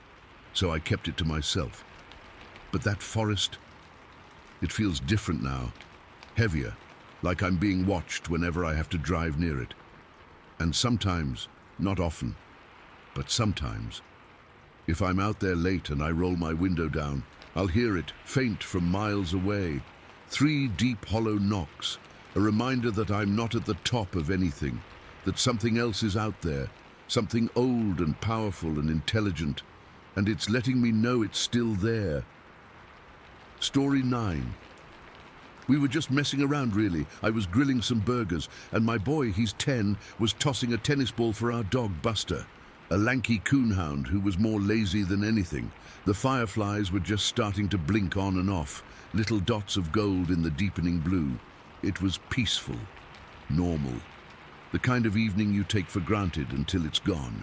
It started with the bugs going quiet. I didn't think much of it at first. You hear a cicada stop mid-song. You figure a bat flew by or something, but then Buster stopped chasing the ball. He just froze, his head cocked, his whole body tense. A low growl rumbled in his chest, a sound I hadn't heard from him since a coyote got too close to the chicken coop a few years back. "Dad?" my son said, his voice a little thin. "What's wrong with Buster?" "Probably just a raccoon, buddy," I said, trying to sound calm. I turned the burgers, the sizzle loud in the new silence. Then we heard it. It wasn't a raccoon. It wasn't a coyote. It wasn't anything I'd ever heard in all my 42 years living in Iowa. It was a grunt, but deep. So deep it felt like it was vibrating up through the soles of my boots. It was guttural, like rocks grinding together in a giant's stomach. It came from the cornfield, maybe 50, 60 yards in. Buster's growl turned into a full-on snarl, the hair on his back standing straight up. My son took a step closer to me, his hand finding the back of my shirt. "What was that?" he whispered. My heart was already starting to thump a little harder. "I don't know," I said, and I meant it. I left the grill and walked over to the porch, where I kept a big, heavy-duty flashlight. My son stuck to me like a shadow. I clicked the flashlight on. The beam cut a white path through the twilight, dancing over the first few rows of cornstalks. They were still. Too still. Another grunt came, closer this time. and then another from a slightly different spot. There was more than one. Curiosity is a stupid thing sometimes. It overrides the common sense screaming at you to get inside and lock the door. I felt that pull, that need to see. I told my son to stay on the porch, but he just shook his head, his eyes wide. So together, we walked slowly toward the fence line that separated our yard from the field. It was just a 3-strand wire fence, more for show than anything, to mark the property. The smell hit me first. It was a musky odor, thick and heavy, like a wet dog that had been rolling in something rotten. It was so strong it made my eyes water a little. Buster was whining now, backing up toward the house, his tail tucked between his legs. I swept the flashlight beam back and forth, my hands shaking just enough to make the light jitter. The corn was about 7 feet tall, a solid wall of green. For a second I saw nothing, then movement. Something big was displacing the stalks, making them sway against the gentle evening breeze. I held the beam steady, and I saw them, 2 of them, tall. So damn tall. They were upright, walking on 2 legs, moving through the corn with a purpose. Their bodies were covered in hair, dark, almost black, but it looked coarse, like a boar's bristles. They were easily over 7 feet tall, their shoulders massive and hunched. They weren't just walking, they were pushing through the corn, their long, powerful arms brushing the stalks aside like they were nothing. My breath caught in my throat. I couldn't make a sound. My brain was scrambling, trying to file this under bear or weird guy in a suit, but it wouldn't fit. The proportions were all wrong. The way they moved was too fluid, too powerful. My son gasped beside me, his fingers digging into my arm. Dad. One of them was slightly ahead of the other. It must have heard us, or seen the light. It stopped and started to turn. Time slowed down to a crawl. The beam of my flashlight lit up its profile as it turned its head toward us. It had a sloped forehead, like someone had pressed down on its skull. There was no real neck to speak of. Its massive shoulders seemed to come right up to its ears. Its face was dark, almost black, and covered in the same coarse hair, but shorter around its eyes and mouth. I couldn't see pupils, just dark pits. But it was the size of it, the sheer raw bulk. It was built, not fat, but solid, like a powerlifter covered in matted fur. It let out a sound then, a low rumbling huff, not a grunt this time. It was a warning, a clear, get the hell out of here. The other one turned too, and that's when I saw its eyes. They glowed, a dull reddish orange, like the embers of a dying fire. There was no light reflecting in them. They seemed to produce their own sickly glow from within those dark sockets. Then the first one, the bigger one, took a step toward the fence, then another. It wasn't walking anymore, it was charging. It let out a roar that I feel in my bones even now, typing this. It wasn't a lion's roar or a bear's roar. It was deeper, more guttural, and filled with a pure, undiluted aggression that turned my blood to ice water. It was the sound of territory, of dominance, of "this is mine." The sound broke the spell. "Run!" I screamed, the word tearing from my throat. I grabbed my son, literally yanked him off his feet, and we spun around. I dropped the flashlight. I didn't care. I heard it shatter on a rock. We sprinted for the house. I've never run so fast in my life. My legs felt like rubber. My heart was a frantic drumbeat in my ears, but pure animal terror gave me wings. The sound behind us was horrifying, the pounding of heavy bipedal footsteps. Thump, thump, thump. They were fast. So fast. I could hear the corn being demolished, stalks snapping and crashing like twigs under some immense, unstoppable force. The musky smell was everywhere, choking me. I didn't look back. I couldn't. My only thought was the back door. My son was sobbing, a high-pitched, terrified sound that I knew would haunt my dreams. I half-dragged, half-carried him across the yard. We hit the porch steps, our feet clattering on the old wood. I fumbled for the screen door, my hands slick with sweat, my fingers refusing to work right. I finally got it open, shoved my son through, and fell in after him, slamming the heavy wooden door shut and throwing the deadbolt. It was an old lock, but it sounded like the gates of heaven slamming shut at that moment. We both collapsed against the door, gasping for air, our chests heaving. The house was dark and silent except for our ragged breathing and Buster's frantic whining and scratching at the door. Then the footsteps stopped right outside. We could hear heavy, wet-sounding breathing. A low, rumbling growl vibrated through the doorframe. I could feel it in my back. I scrambled away from the door, pulling my son with me into the middle of the kitchen. We sat on the cold linoleum floor, huddled together, staring at the door. The window next to it was a black square. Then one of those reddish-orange eyes appeared at the window. It was huge, filling the bottom pane. It just hovered there, looking in. It didn't blink. It just stared. With a cold, ancient intelligence that made my skin crawl, it was studying us.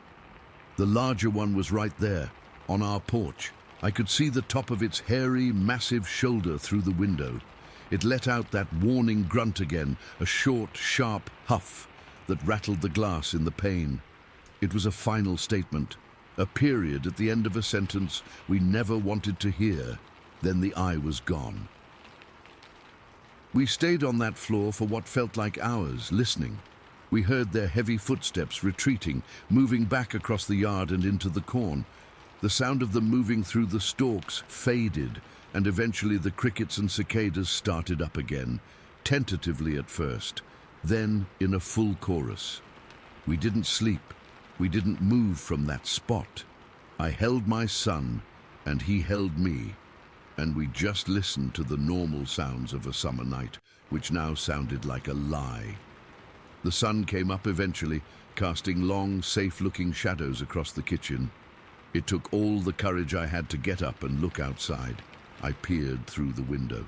The yard was empty. The grill was tipped over, the burgers scattered and covered in dirt.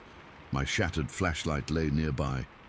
I unlocked the door and stepped out onto the porch, my whole body trembling. The air still carried that faint, musky odor, and there, in the soft dirt right at the bottom of the porch steps, was a single footprint. It was huge, at least 15 inches long and wide. It had 5 toes, but the shape was all wrong, more splayed out than a human's. The impression was deep, like whatever made it weighed a ton.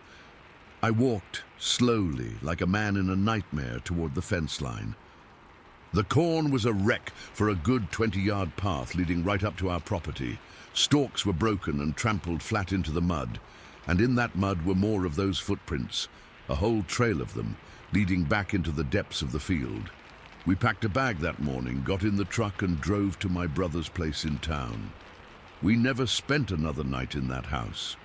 We put the farm on the market a month later and sold it for a loss. I didn't care. I couldn't care.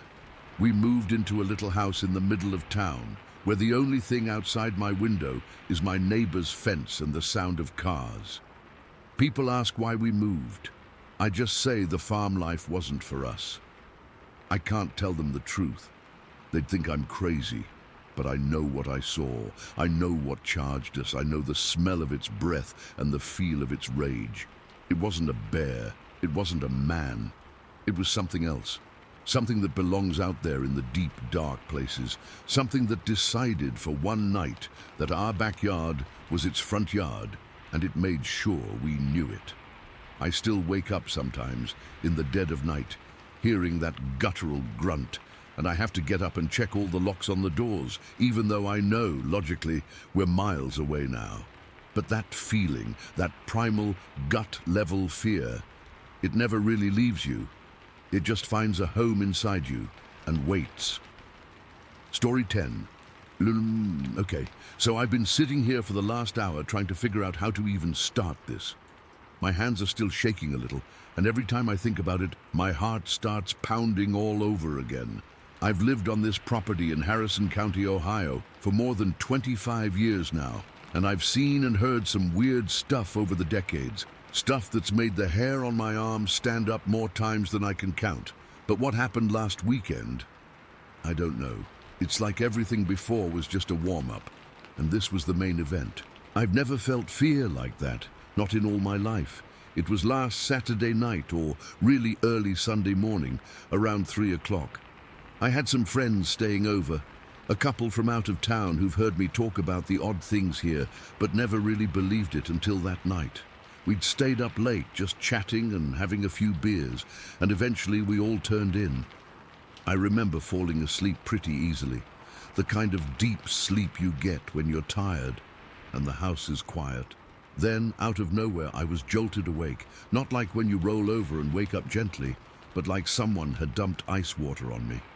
My eyes snapped open, and for a second I just lay there in the dark, trying to figure out what had woken me. The room was pitch black, the kind of dark where you can't see your own hand in front of your face.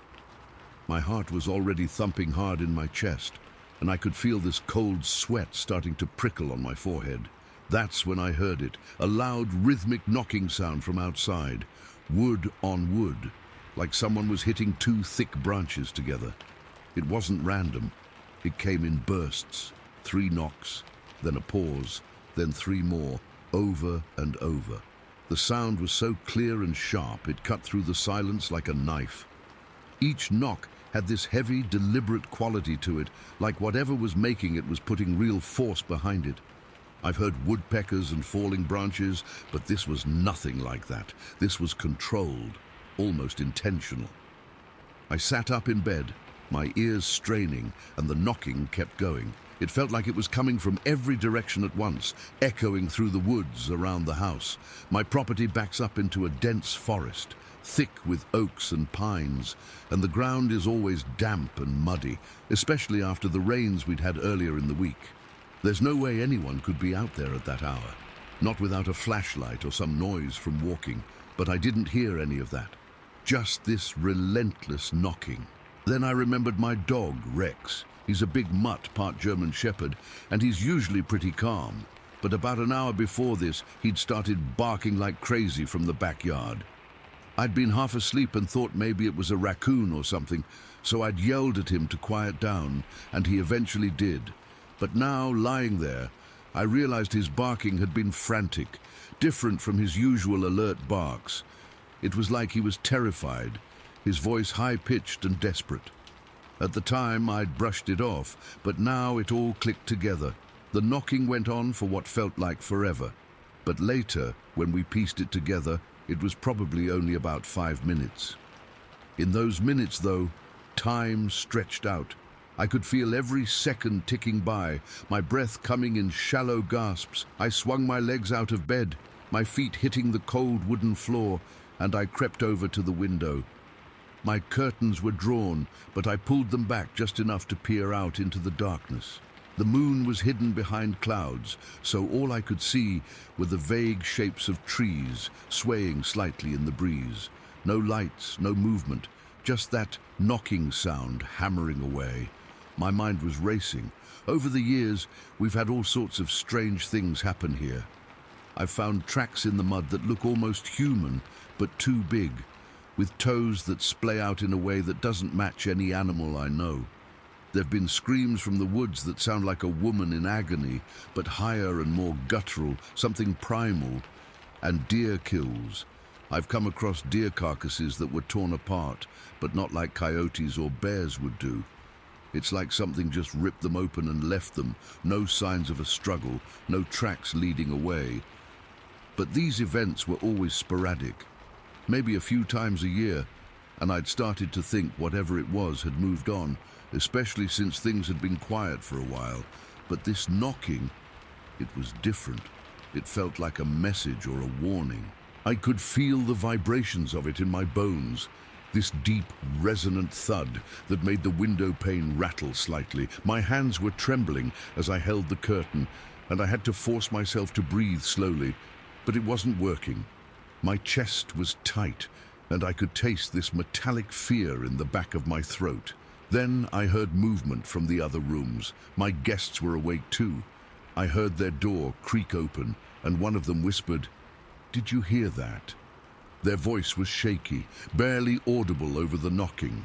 I stepped out into the hallway, and we all kind of huddled together there, just staring at each other in the dim light from a nightlight I have plugged in.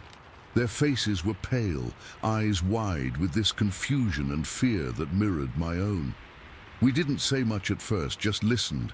The knocking kept going. 3 knocks, pause, 3 knocks. It was so loud, like it was right outside the house. But when I looked out again, there was nothing. One of my friends, the guy, he muttered, "What the hell is that?" His voice was rough with sleep and fear. I shook my head because I had no idea. We've had pranksters before, kids from town sometimes, but not at 3 in the morning and not in woods this thick and wet. You'd need waders just to get through the mud, and you'd make a racket doing it.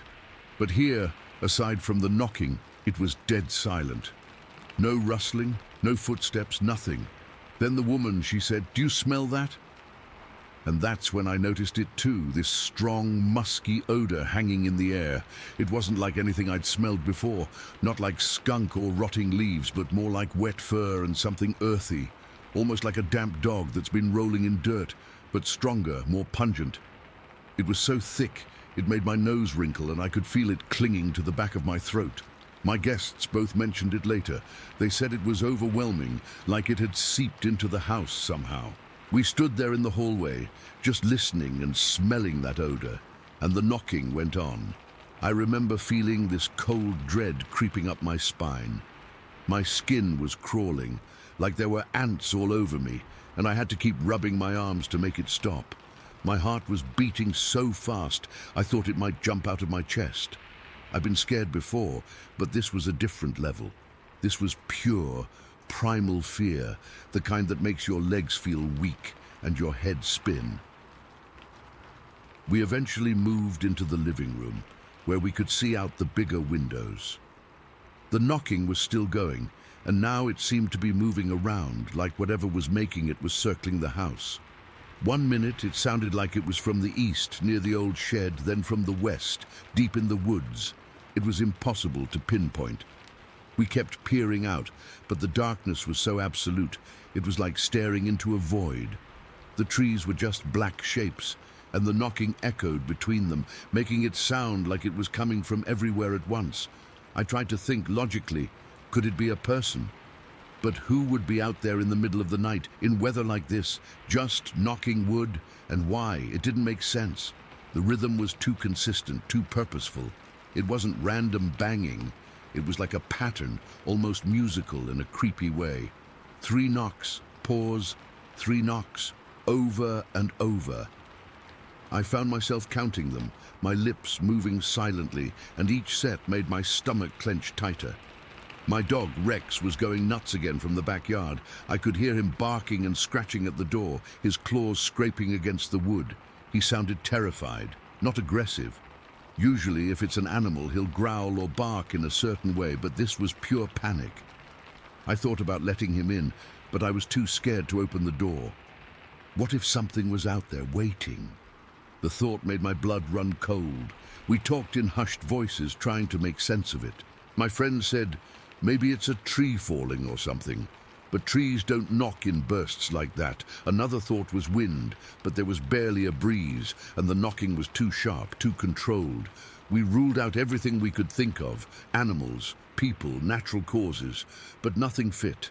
That's when the unease really set in. It wasn't just fear. It was this deep, unsettling feeling that we were dealing with something beyond our understanding.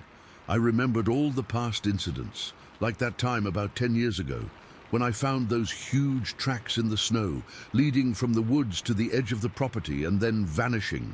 Or the screams I heard one summer night that sent chills down my spine and kept me awake for hours. But those things happened sporadically, and I'd almost convinced myself they were flukes. This felt like a culmination, like whatever had been passing through had decided to make its presence known in a big way. The knocking kept going, and with each burst, I could feel my anxiety ratcheting up. My muscles were tense, my jaw clenched so tight it ached. I kept glancing at the clock on the wall, watching the minutes crawl by. 3:15, 3:20. The knocking had started around 3, and it felt like it had been going on for an hour, but it was only a few minutes. Time gets distorted when you're that scared. Then, as suddenly as it started, it stopped. One moment the knocking was there, loud and clear, and the next, silence. Not just quiet, but this heavy, oppressive silence that felt even worse. It was like the woods had swallowed the sound whole. We all froze, listening, waiting for it to start again. But nothing. The only sound was our own breathing and the faint rustle of leaves outside. We stayed like that for what felt like ages, just staring out the windows, not saying a word. The musky odor was still there, lingering in the air, but it seemed to be fading slowly. My heart was still pounding, and I could feel this cold sweat soaking through my shirt. My guests looked just as shaken. The woman had her arms wrapped around herself, and the guy was pacing slowly, running a hand through his hair. After a while, we turned on some lights, but it didn't help much. The fear had settled in, deep and gnawing. We tried to talk about what it could have been, but every explanation fell flat. Human activity? No way, not in those woods at that hour. Animal? What animal knocks wood in a pattern like that? The more we talked, the more uneasy I felt. It was like we were circling around something we didn't want to name. I thought about going outside to check, but the idea made my stomach twist. What if it was still out there? What if it was waiting? My dog had quieted down, but I could hear him whining softly from the backyard, like he was scared to make noise. That got to me more than anything. Rex is brave. He's faced down coyotes and stray dogs, but whatever this was, it had him terrified. We ended up sitting in the living room until the sun started to come up, just listening to the silence. The sky slowly turned from black to grey, and the woods began to take shape again.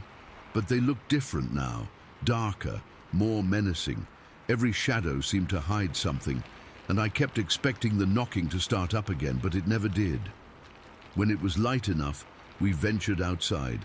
The air was cool and damp, and the musky smell was gone, replaced by the usual scent of wet earth and pine. We walked around the property, looking for any signs, footprints, broken branches, anything. But there was nothing. The ground was soft from the rain, but no tracks that looked out of place, no disturbed leaves, no evidence of anyone or anything being there. It was like the whole thing had been a bad dream, but the fear was real, stuck in my gut. My guests left later that morning, and they haven't stopped talking about it since. They said it was the scariest thing they've ever experienced, and I believe them. For me, it's brought back all those old worries, all the mysteries I'd tried to forget. Over 25 years, I've learned to live with the weirdness, but this feels like a reminder that whatever it is, it's still here and it's not going away. I've been on edge ever since, jumping at every little noise. Last night, I woke up around the same time, 3 in the morning, and I lay there waiting, but it was quiet, too quiet. Part of me is relieved, but part of me is waiting for it to happen again. That knocking, that smell, that fear, it's etched into my memory now, and I don't think I'll ever forget it. Whatever was out there that night, it left me with more questions than answers, and a chill that won't go away. Story 11. I live in a neighborhood in southern Washington, kind of a mix of suburban and rural areas. It's mostly houses with big yards, and beyond that there's woods that stretch out for miles. That year, my son was 12, and he had 5 friends over, all around the same age. They'd been planning their costumes for weeks. Realistic gorilla suits they'd saved up for or gotten from online stores. You know the kind, fuzzy, full-body outfits with masks that covered their faces. They looked pretty convincing, especially in the dark. As a parent, I was one of the adults supervising that night. There were a couple of other moms and dads with us, but I was the one leading the group since I know the area well. We started out around 6 in the evening, when it was just getting dark. The air was crisp, with that typical fall chill, and you could smell wood smoke from people's fireplaces. The boys were pumped, hooting and beating their chests as they ran from house to house, filling their bags with candy. It was all laughs and high fives, the kind of innocent fun you want for your kids. We stuck to the main streets at first, where the houses were close together and porch lights were on. Every now and then, the boys would stop to compare their hauls or do their gorilla impressions for anyone who'd watch. I remember feeling happy, you know, just enjoying the night, keeping an eye on them as they darted ahead. We'd been out for about an hour when one of the boys, I think it was my son's friend, suggested heading toward the edge of town. There were a few houses out there that gave out full-sized candy bars, and the boys were all about maximizing their loot. I hesitated because it's darker out there, but the other parents agreed it was fine, so we went. The transition was gradual. The paved roads turned into gravel under our feet, crunching with every step. The streetlights became fewer and farther between, and the houses spaced out, with big gaps of wooded land between them. The sounds changed too. Less laughter from other groups, more of the wind rustling through trees. I remember feeling a little uneasy, but I brushed it off. It was Halloween after all. A little spookiness was part of the fun. We were walking in a loose group, the boys ahead of us by about 20 feet, still in their gorilla costumes, moving in that loping way kids do when they're pretending to be animals. I was chatting with another parent about how cute they looked when I noticed something off to the side of the road near the tree line. At first, I thought it was just a bush or maybe a decoration someone had put up. But then it moved. It was about 5 feet tall, covered in dark brown hair that looked matted and rough, almost like fur. It stood on 2 legs but hunched over, and its arms were longer than they should have been. In the dim light, I honestly thought it was another kid in a costume, maybe someone from the neighborhood who'd gone for a realistic ape get-up. The boys spotted it too and started hooting louder, thinking it was part of the game. They edged closer, beating their chests and making those deep gorilla sounds. I called out, "Hey guys, maybe give them some space." But they were too excited. That's when the smaller creature made a sound I'll never forget. It wasn't a growl or a roar. It was this sharp, high-pitched chirp, like a bird but deeper, more guttural.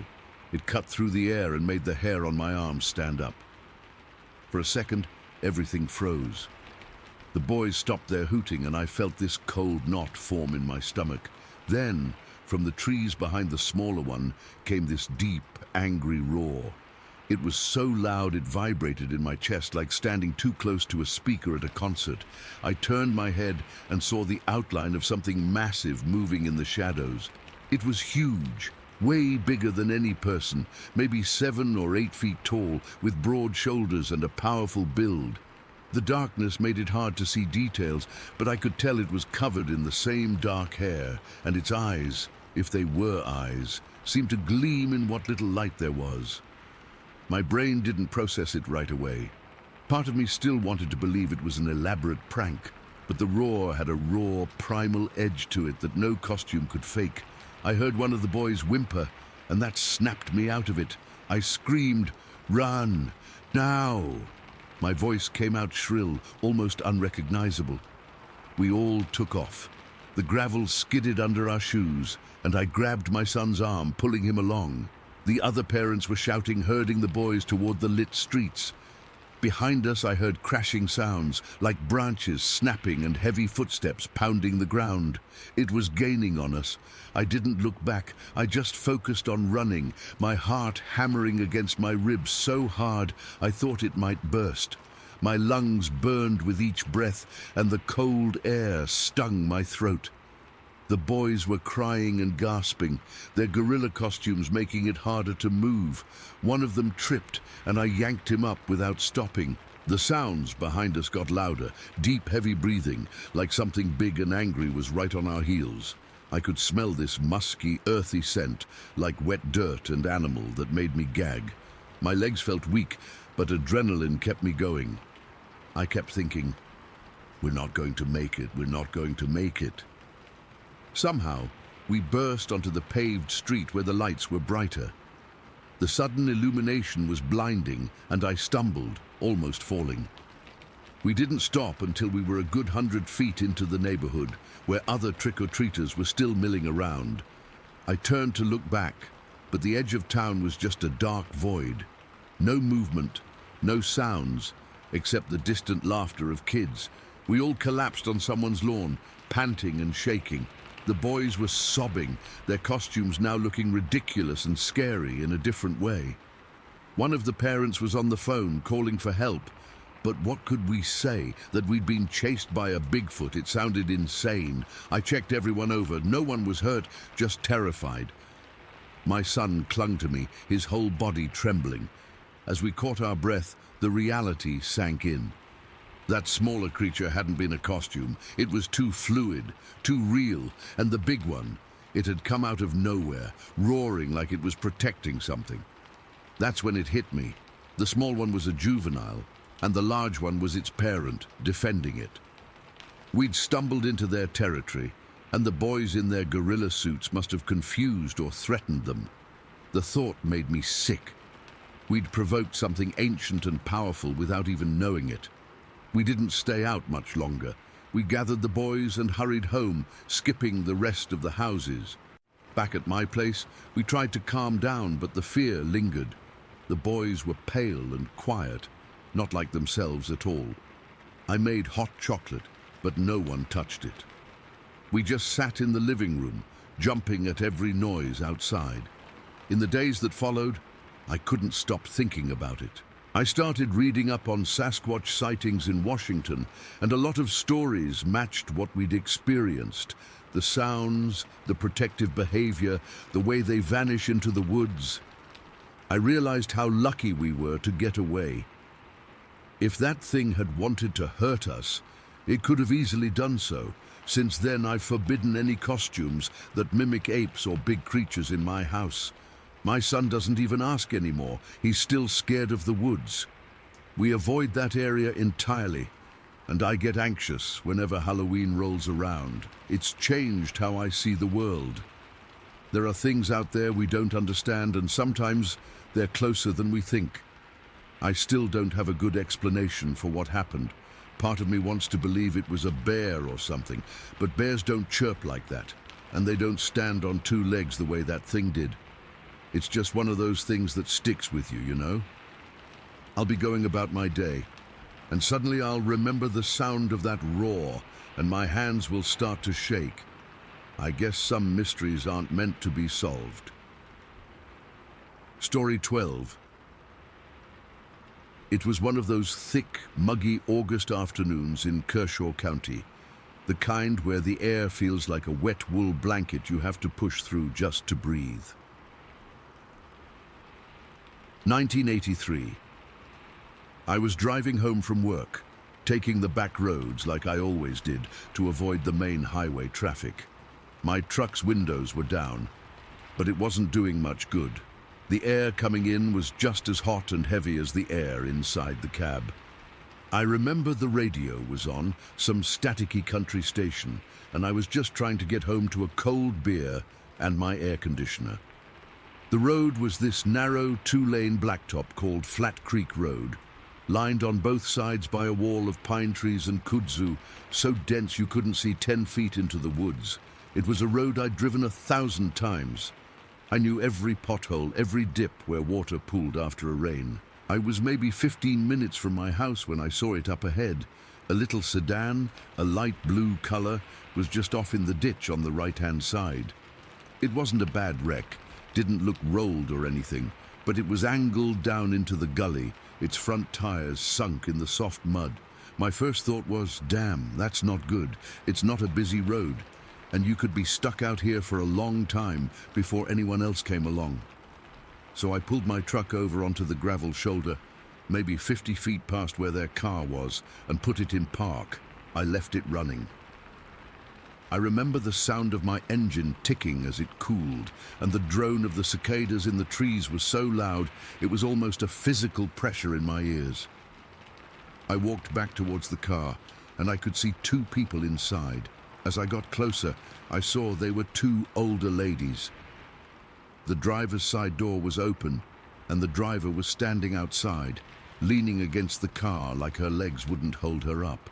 She had this neat grey perm and was wearing a floral print dress. The other woman was still in the passenger seat, and she had her hands pressed flat against the dashboard, staring straight ahead into the trees. They both looked white as ghosts. I mean, just utterly terrified. Not like people who'd just run off the road, but like people who'd seen something they couldn't process. "Y'all okay?" I asked, coming up to the driver. "Need some help?" The driver, she turned to me, and her eyes were wide, just huge. She was trembling. She looked at me, but it was like she was looking through me for a second, like she wasn't really seeing me. We swerved," she said, her voice thin and shaky. "We had to swerve." "It's all right, ma'am," I said. "Nobody's hurt. That's the main thing. I can probably pull you out with my truck. I've got a tow rope in the back." The woman in the passenger seat suddenly turned her head and looked at me. Her face was tight with pure fear. "Did you see it?" she blurted out. Her voice was higher, more frantic. "Did you see it when you drove up?" "See what?" I asked. "I figured maybe a dog had run out, or a deer. You get a lot of deer on these roads, especially around dusk." "It was chasing a deer," the driver said. Her voice a little stronger now, but still trembling. She pointed a shaky finger across the road. "Right there. It came out of the woods on that side, chasing a big buck. It was a man, a hairy man-like thing, running on two legs. It was so fast." I looked where she was pointing. Nothing, just the same solid wall of green, the shadows underneath the trees deep and dark. I hadn't seen a thing. I'd been watching the road, listening to the radio. I remember feeling a little chill, though, just from the way she said it. A hairy, man-like thing. It wasn't the kind of thing a proper older lady from around here would normally say. "I didn't see anything," I told them, trying to sound calm and reassuring. "But let's get you pulled out of here. I'll get my rope." I turned and started walking back to my truck. My boots crunched on the gravel. The cicadas were still screaming. The whole thing felt weird, off. Their fear was contagious. It was settling into my own gut, a low, cold buzz of unease. I remember thinking I just wanted to hook them up, pull them out, and get gone.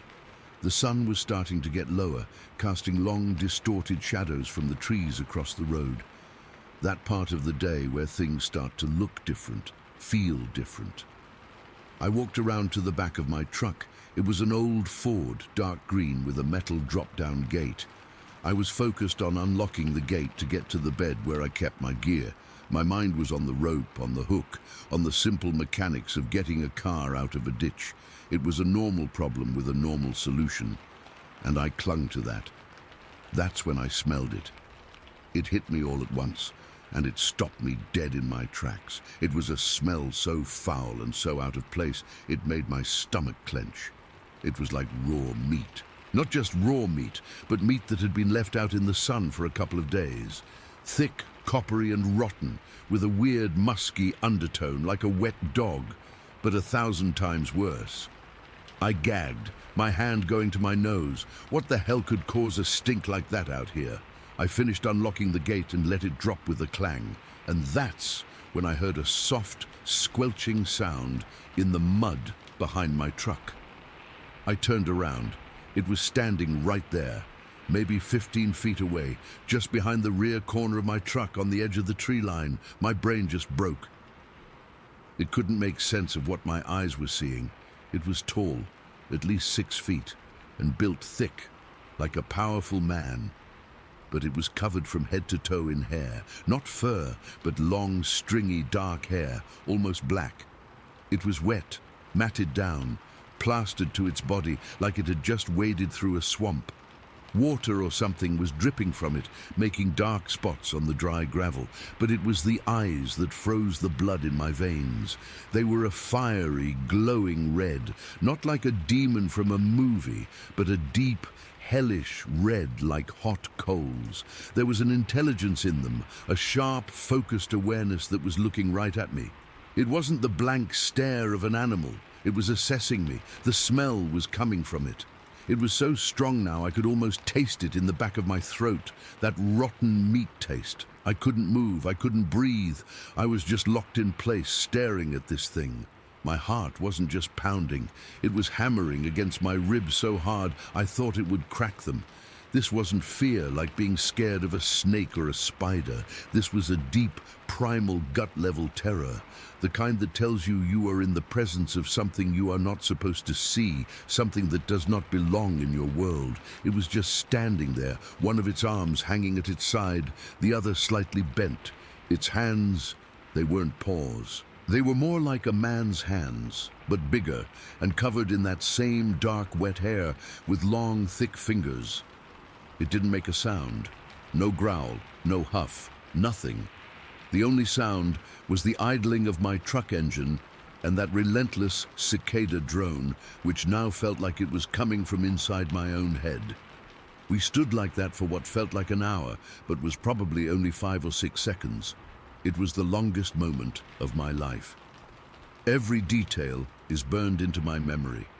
The way the late afternoon sun glinted off the wet strands of hair on its massive shoulders, the sheer bulk of its chest, the absolute stillness of it. It was more solid, more real than anything I'd ever seen. Then it moved. It didn't run. It didn't snarl. It just turned its head, those red eyes breaking contact with me, and looked back towards the woods. Then it took a step. Its foot, wide and flat, sank into the soft earth at the edge of the gravel without a sound. It took another step, and then it was walking, with a strange, deliberate, powerful gait, right into the tree line. It didn't push branches aside. It just moved through the thick undergrowth like it wasn't even there, the shadows swallowing it whole. It was gone, just like that. I stood there, still paralyzed. The smell was already starting to fade, carried away by the faint, hot breeze. I was drenched in a cold sweat, my t-shirt sticking to my back. My hands were shaking so bad, I had to clench them into fists. I felt dizzy, lightheaded. I thought for a second I might throw up right there in the gravel. I had to lean against my truck to steady myself.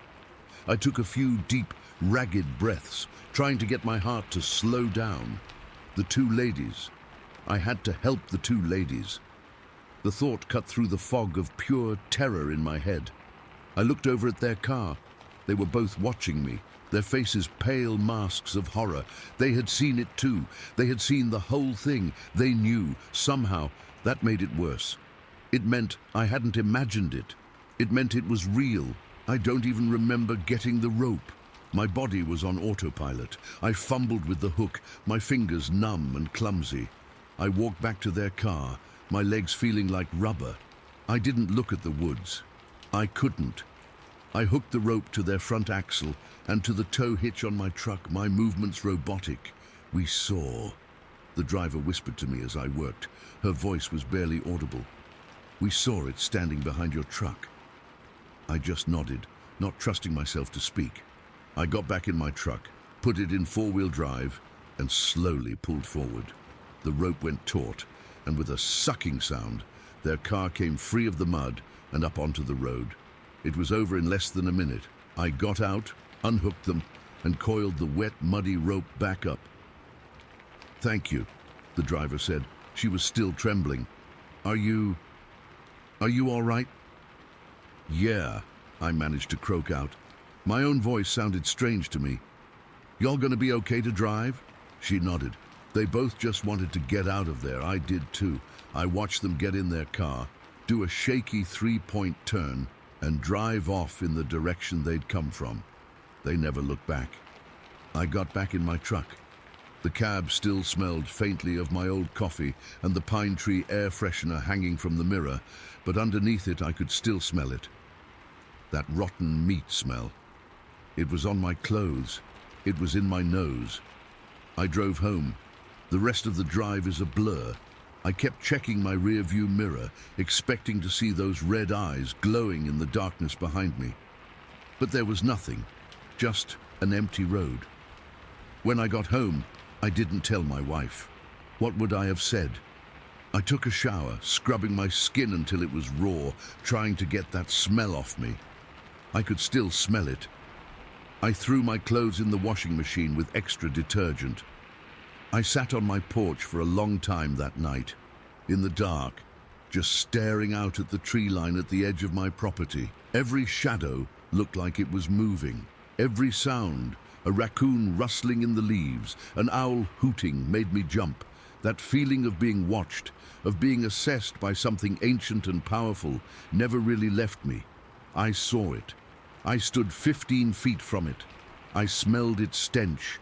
I looked into its eyes, and to this day, almost 40 years later, I still don't know what it was. I still don't have any explanation that makes sense. I just know that on a hot August afternoon in 1983, on Flat Creek Road, something stepped out of the deep woods and showed itself to me, and then it stepped back in, leaving me with a fear that has never, ever gone away.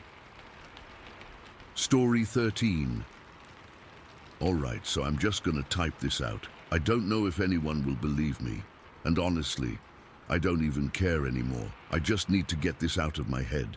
It's been a week, and I still can't sleep right. Every time I close my eyes, I'm back there in the woods, feeling that same cold dread crawling up my spine. My name's not important. I live in Portage County, Ohio. I've lived here my whole life. These woods, they're my backyard. I know them like I know the lines on my own hands, or at least I thought I did. For the past couple of years, things have been off. It started small. The kind of stuff you write off, a feeling you're being watched. You shrug it off, tell yourself it's a deer or a raccoon, or just your mind playing tricks in the quiet. But the feeling never really went away. It just became a part of the background, a low hum of unease every time I went for a walk. I started calling it Fang, not because I ever saw fangs, but because the name just felt right. It sounded primal, a little dangerous, something that belonged in the deep shadows where the sun doesn't quite reach. The howls started maybe a year ago. They weren't like coyotes. Coyotes yip and chatter. It's a social sound. This was different. It was this low, mournful, drawn-out sound that seemed to come from everywhere and nowhere at once. It didn't echo. It just hung in the air, thick and heavy. And then it was gone. The first time I heard it, I was with my 2 boys. We were hiking one of the lesser-used trails near the creek. It was a beautiful autumn afternoon, the kind where the light is golden and the air is crisp. We'd just stopped to look at a weird-looking mushroom when the sound rolled through the trees. My youngest, he's 7, he grabbed my hand. His little fingers were ice cold. "What was that, Dad?" he whispered. His eyes were huge. I tried to sound calm. "Just the wind, buddy, or maybe an owl." But I knew it wasn't. The wind doesn't sound like it's in pain. An owl doesn't make your stomach clench into a fist. We hightailed it out of there, and the whole way back to the car, that feeling of being watched was so intense, it was like a physical pressure between my shoulder blades. After that, the signs became more frequent, but always just out of sight. We'd catch a whiff of something awful, a pungent, musky smell like rotten meat and wet dog, so strong it would make your eyes water. We'd find small trees snapped in half, not fallen but broken, about 6 or 7 feet off the ground. Once my oldest son, who's 10, came running back to the house, white as a sheet. He said he'd been down by the old oak tree and saw something massive and dark move behind a thicket. He said it was too big to be a bear, and it walked on 2 legs for a second before it vanished. I believed him. I'd felt it too. I started to develop this, I don't know, this weird connection to it. It's hard to explain. It was terrifying, sure, but it never felt outright malicious. It felt more like we were being studied. The fear was still there, a cold, sharp stone in my gut, but underneath it was this strange sense of respect. I found myself worrying about it. I'd hear about hunters in the area, or kids with ATVs tearing up the trails, and I'd get this knot of anxiety, worrying that someone would stumble across Fang and panic, or worse, try to hurt it. I stopped talking about it with anyone but my wife, and even then, I downplayed it. Who would believe me? I'd sound like a lunatic. But last week changed everything. It was a Tuesday, I remember, because my youngest didn't have school. It had rained all Monday night, one of those slow, soaking rains that turns the forest floor into a sponge. The air was still heavy with moisture and everything was dripping. The sky was a flat, uniform grey. I decided to take my boy for a short walk, just down to the creek and back. He wanted to look for frogs. We were following the main path, which was mostly gravel, but there's a cutoff that leads down to a muddy clearing right by the water's edge. It's a spot where the deer come to drink. As we got closer, I saw them. Footprints, but they weren't deer tracks. They weren't bear tracks. I've seen plenty of both. These were huge, I mean massive. My own boot, a size 11, looked like a child's print next to one of them. They were sunk deep into the black mud, clear as day. They were easily 18, maybe 20 inches long, and wide, splayed out like a human's foot, but more.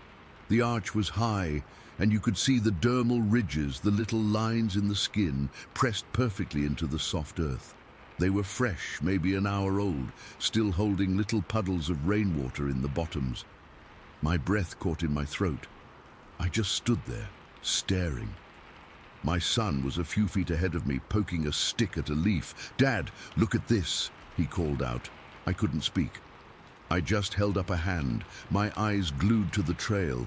The footprints came out of the thicker woods on our left, crossed the clearing, and then they just stopped. They didn't lead away. They led straight into an impenetrable wall of thorn bushes and young saplings, a thicket so dense a rabbit would have a hard time squeezing through. There was no path, no broken branches, no sign of anything forcing its way in. It was like whatever made them had just walked right into the solid brush and vanished. That's when the feeling hit me. It wasn't just the usual feeling of being watched. This was different. This was immediate. This was close. It was a chill that started at the base of my skull and washed down my entire body. A cold wave that had nothing to do with the damp air. Every hair on my arms and the back of my neck stood straight up. My skin prickled like I'd touched a live wire. The woods, which a moment before had been full of the usual sounds, dripping water, a distant woodpecker, the rustle of leaves, went completely, utterly silent. It was a vacuum of sound. The absence was louder than any noise. I couldn't move. I was frozen, my heart hammering against my ribs so hard I could feel it in my teeth. My eyes were fixed on that thicket. There was nothing to see, just a tangled mess of branches and shadows. But I knew with every fiber of my being that something was in there. Something was standing just on the other side of that wall of thorns, looking right back at me. It was watching us. Not with curiosity this time. This felt different, more focused, more intense. I could feel its gaze like a physical weight, a pressure on my skin. It was studying me and my son, and it was making a decision. I could feel the intelligence in that stare. This wasn't some dumb animal.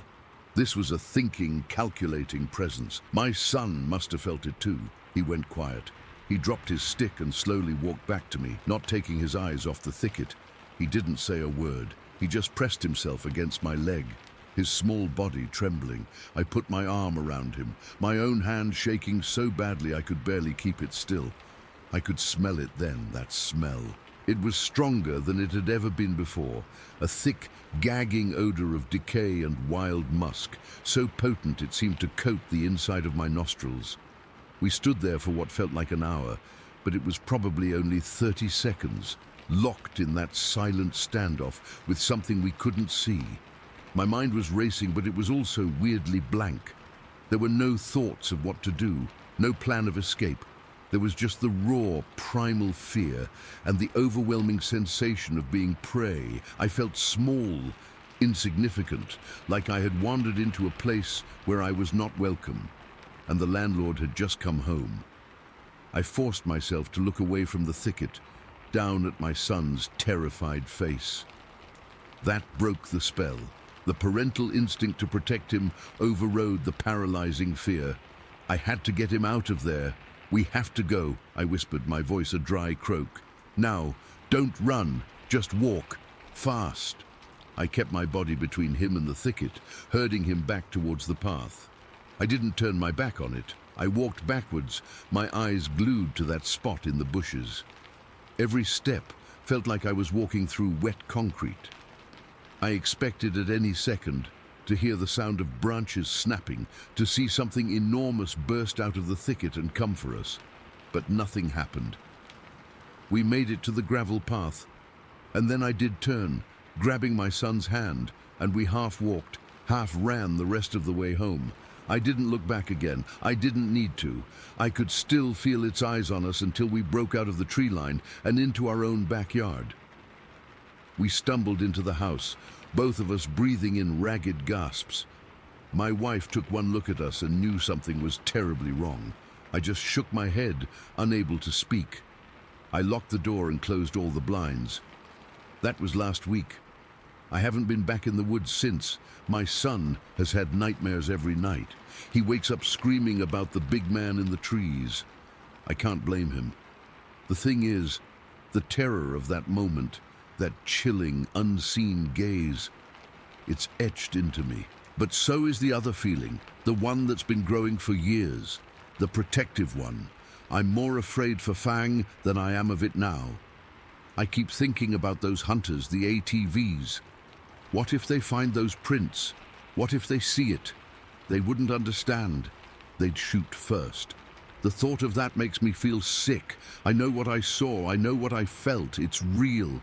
These things are out there, living their lives in the shadows of our world, wanting nothing more than to be left alone. And after last Tuesday, standing there in the mud with my heart trying to punch its way out of my chest, feeling her intelligence so ancient and so alien focused directly on me, I have to respect that wish. I won't be going back to that part of the woods. That's their place, not mine. I just hope to God nobody else ever stumbles into it and forces a confrontation. I don't know what would happen, but I know the feeling I got from it in that moment wasn't one of peace. It was a warning, a very, very clear warning, and I, for one, am going to listen. I just don't know how I'm ever supposed to feel safe in my own backyard again. The silence outside my window at night isn't quiet anymore. It's just waiting. Story 14. I said my goodbyes around 10:30. It was a clear, cold night. No moon that I could see, just a blanket of stars so sharp they looked like pinpricks in black paper. My headlights cut a lonely path down Highway 75. It's a winding road, 2 lanes, hemmed in by dense Georgia pines that look like a solid black wall in the dark. I knew the drive well, about 40 minutes back to my little house. I had the radio on low, some classic rock station playing, but I wasn't really listening. I was just driving, one hand on the wheel, my mind drifting to work the next day. I was maybe 20 minutes into the drive, coming around a long, gentle curve. My high beams lit up the road ahead, and that's when I saw it. At first, my brain just wouldn't process it. It was just a shape, a dark blotch in the middle of my lane. I figured it was a deer. You see a lot of them out there, especially at night. My foot lifted off the gas, ready to hover over the brake. But as I got closer, the shape resolved and my brain short-circuited. It wasn't on all fours, it was standing upright, like a man. It was huge.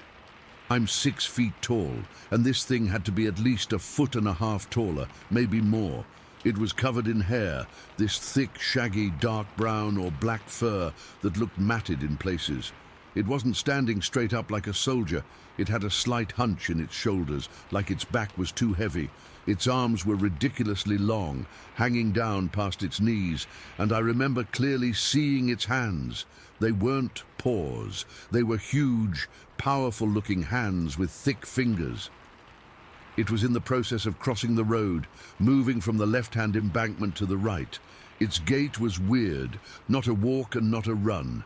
It was a powerful, loping stride, like it was covering a lot of ground without seeming to hurry. It moved right into the center of my lane, and then it just stopped.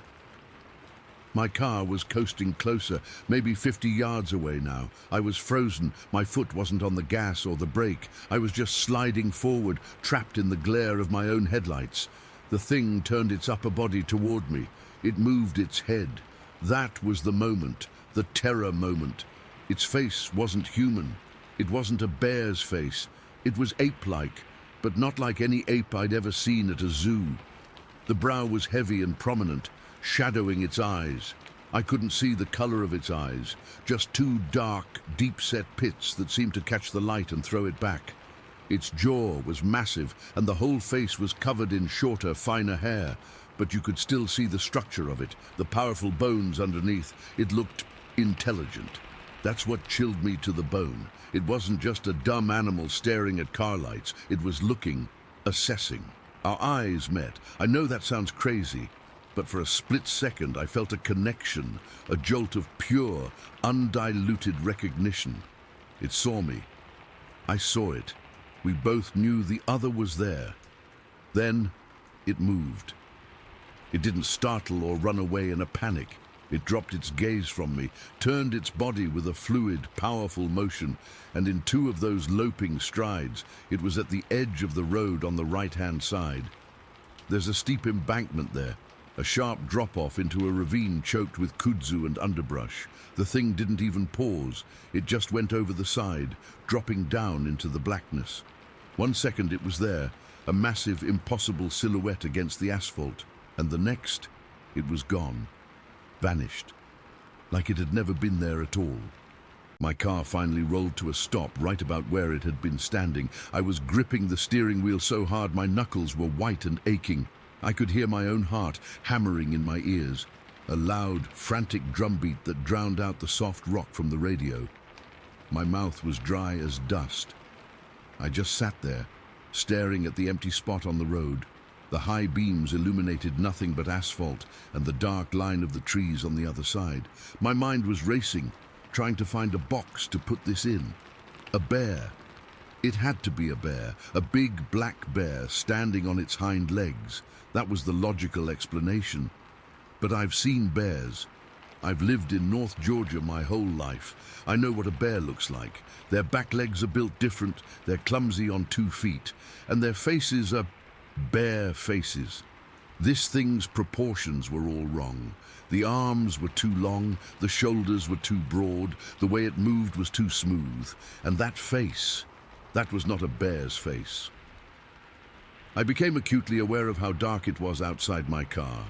The wall of pines seemed to be leaning in, watching me. The normal night sounds, the crickets, the frogs, had gone dead silent. It was an oppressive, heavy silence that felt like a physical weight on the car. I had to move. I couldn't just sit there in the middle of the road. My body felt numb, disconnected. I forced my foot onto the gas pedal and the car lurched forward. I drove the rest of the way home in a complete daze. I don't remember the curves or the landmarks. My eyes were glued to the rearview mirror, expecting to see those 2 dark eyes glowing in the darkness behind me, chasing me down. Every shadow at the side of the road made me flinch. Every overhanging branch looked like a reaching arm. I pulled into my driveway and killed the engine. I just sat there for a few minutes, listening to the tick, tick, tick of the cooling engine. My hands were still shaking. I finally got out and practically ran to my front door, fumbling with my keys, my head on a swivel, scanning the tree line at the edge of my property. I got inside, locked the door, and slid down with my back against it, sitting on the floor in my dark hallway. I was breathing hard, like I'd just run a mile. I couldn't process it. I'm a practical guy. I work in logistics. I deal with facts and schedules. What I saw didn't fit into my world. It broke the rules. I felt a weird mix of terror and embarrassment. Like if I told anyone, they'd think I was insane or drunk. I hadn't had a single drink all night, but I knew that would be the first thing people would ask. I must have sat on that floor for half an hour. The fear was starting to curdle into a need to do something, anything. I couldn't just go to bed. I stood up, my legs stiff, and went to the kitchen phone. One of those old corded ones mounted on the wall. My hand was still unsteady as I picked up the receiver. Who do you even call for something like this? The police, they'd laugh at me. I found the number for the county animal control in the phone book. It felt safer. more believable. A man with a tired voice answered on the third ring. I cleared my throat, trying to sound normal. "Hi, yeah," I started, my voice sounding thin and reedy. "I was just driving on 75, about a mile past the old mill bridge, and I saw a bear, a real big one. It was in the road. Just thought you should know." The man on the other end grunted. "We get calls about bears out there all the time. They're foraging before winter. Did it cause any damage?" No, it just crossed the road and went down the embankment." "All right, well, we'll make a note of it. Thanks for calling." He was about to hang up. I felt a sudden, desperate urge to say more, to make him understand. It was standing up on two legs. There was a pause on the line. I could hear papers shuffling. They do that sometimes, especially if they're startled. "Thanks again." Click. The dial tone buzzed in my ear. I hung up the phone and leaned my forehead against the cool wall. I had done the responsible thing. I had reported a bear. But lying there in the dark silence of my kitchen, I knew. I knew with a cold, sinking certainty that settled deep in my gut. It wasn't a bear. The man on the phone was wrong. I wasn't startled by a bear standing up. I was seen by something that was supposed to be a myth. I thought about all the stories I'd heard growing up, the tales from old-timers about woodknocks and strange screams in the night. I'd always dismissed them. I'd laughed at the TV shows about Bigfoot, the guys in the forests with their night vision cameras, getting excited over blurry blobs. It was all nonsense for gullible people, but now I was one of them. The memory of that face, those intelligent dark eyes locking onto mine, was burned onto the back of my eyelids. The sheer size of it, the way it moved with such purpose. It wasn't clumsy, it belonged there. I was the one who was out of place.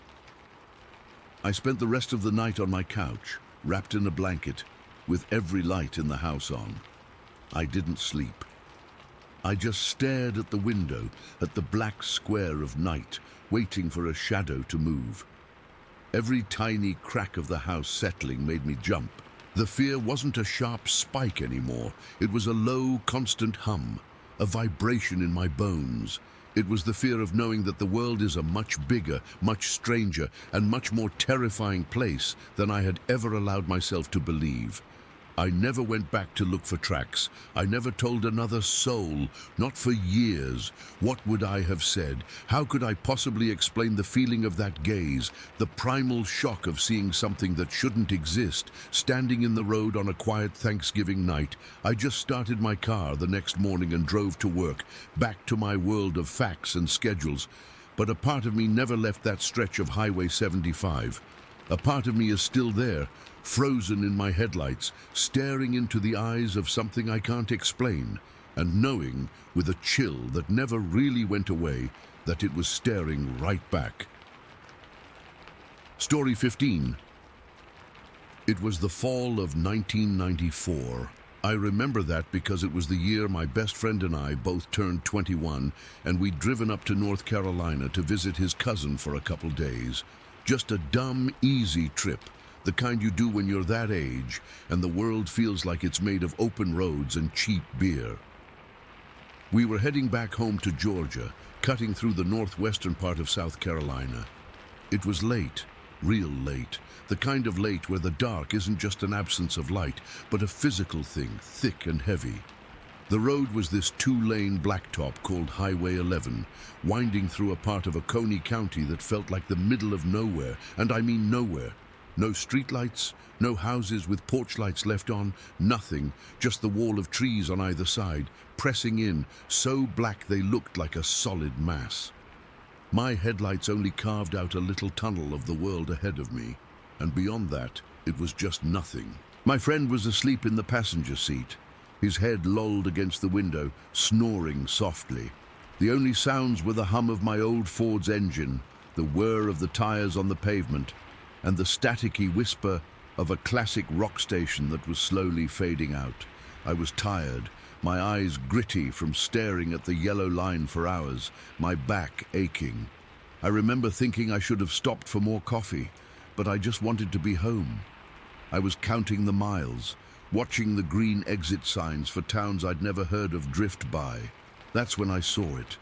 Something moved at the edge of my headlights, way up ahead. At first, I thought it was a deer.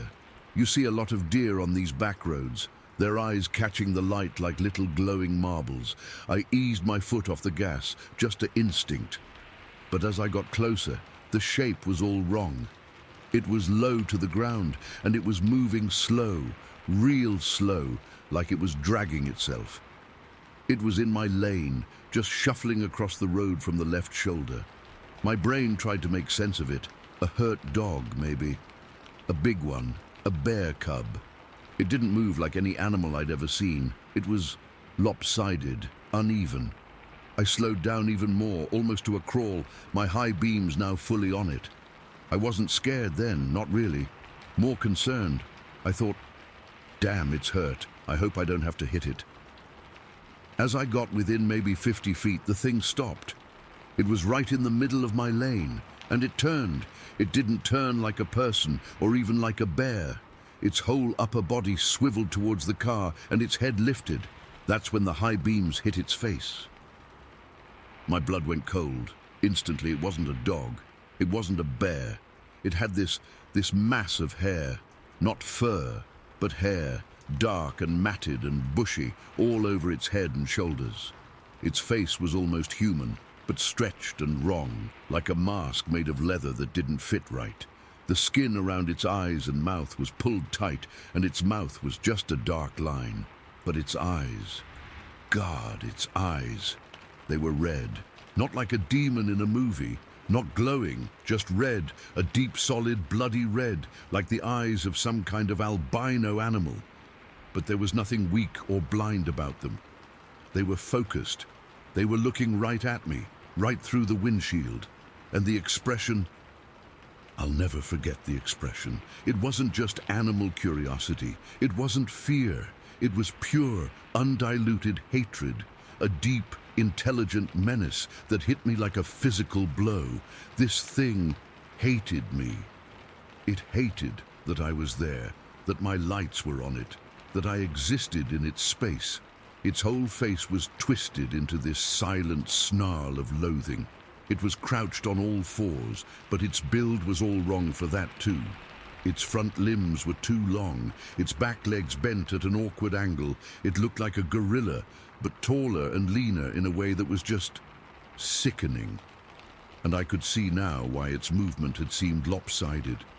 One of its legs, the back right one, looked bad. It wasn't holding much weight, and the foot was kind of twisted. The fur, hair, around that leg was dark and clumped, like it was wet with something. Blood, maybe. Time just stopped. The car was still rolling forward, slow, maybe 10 miles an hour. I was frozen, my hands locked on the steering wheel at 10 and 2, just like my dad taught me. I couldn't look away from its face. Those red eyes were pins holding me in place. I could feel my heart hammering against my ribs, a frantic, painful thumping. My mouth was dry as dust. We were almost past it.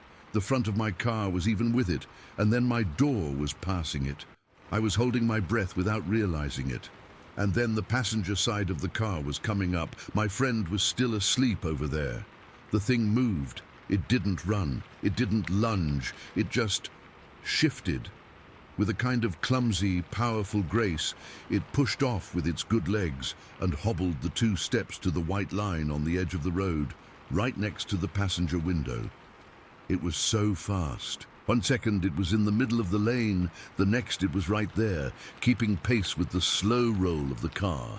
Its head was level with the window, my friend's window. It turned its head and looked inside. The interior of the car was dark, but the dashboard lights cast a faint glow, and my headlights were still reflecting off the road ahead, throwing some light back inside. I could see it perfectly. That bushy, matted hair, the leathery, hate-filled face, and those red eyes, now staring not at me but at my sleeping friend.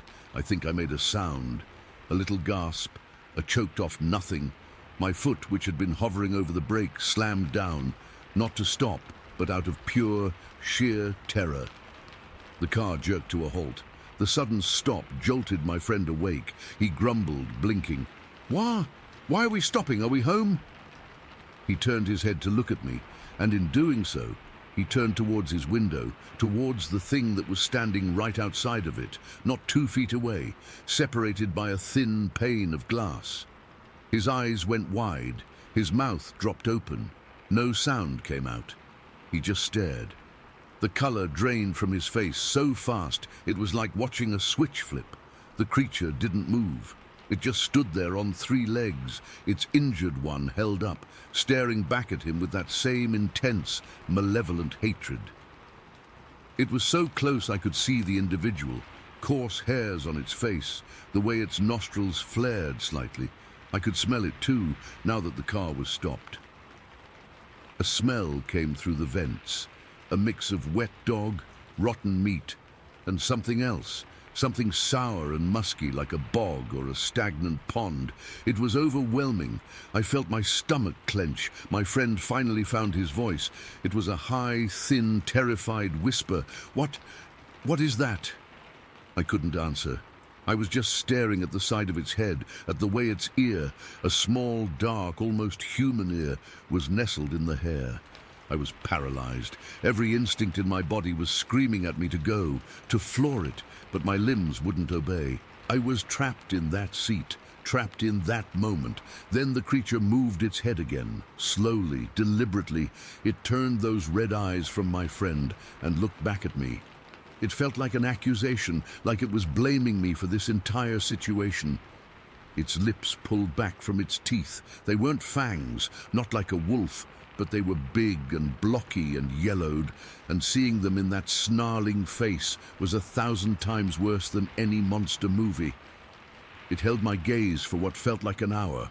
I could hear my own blood roaring in my ears. I could feel the cold sweat soaking through my t-shirt. My knuckles were white on the wheel. And then it just turned away. It dropped back down to all 4s. Well, 3s. With a heavy, solid thud I felt through the car's floorboards. It didn't look back. It just started moving, dragging its bad leg, and shuffled off the road and into the wall of black trees. 1 second it was there, a hulking, impossible shape in the periphery, and the next, the darkness had swallowed it whole. The smell lingered for another few seconds before the night air washed it away. Silence.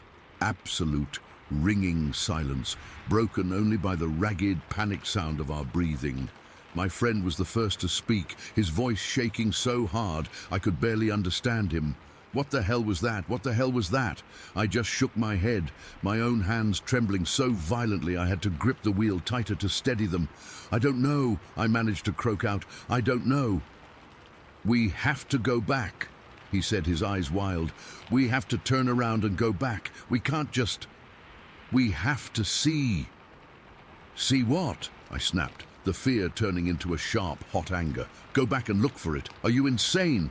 It was hurt. Did you see its leg? It was hurt. Maybe we can, I don't know, call someone. Call who?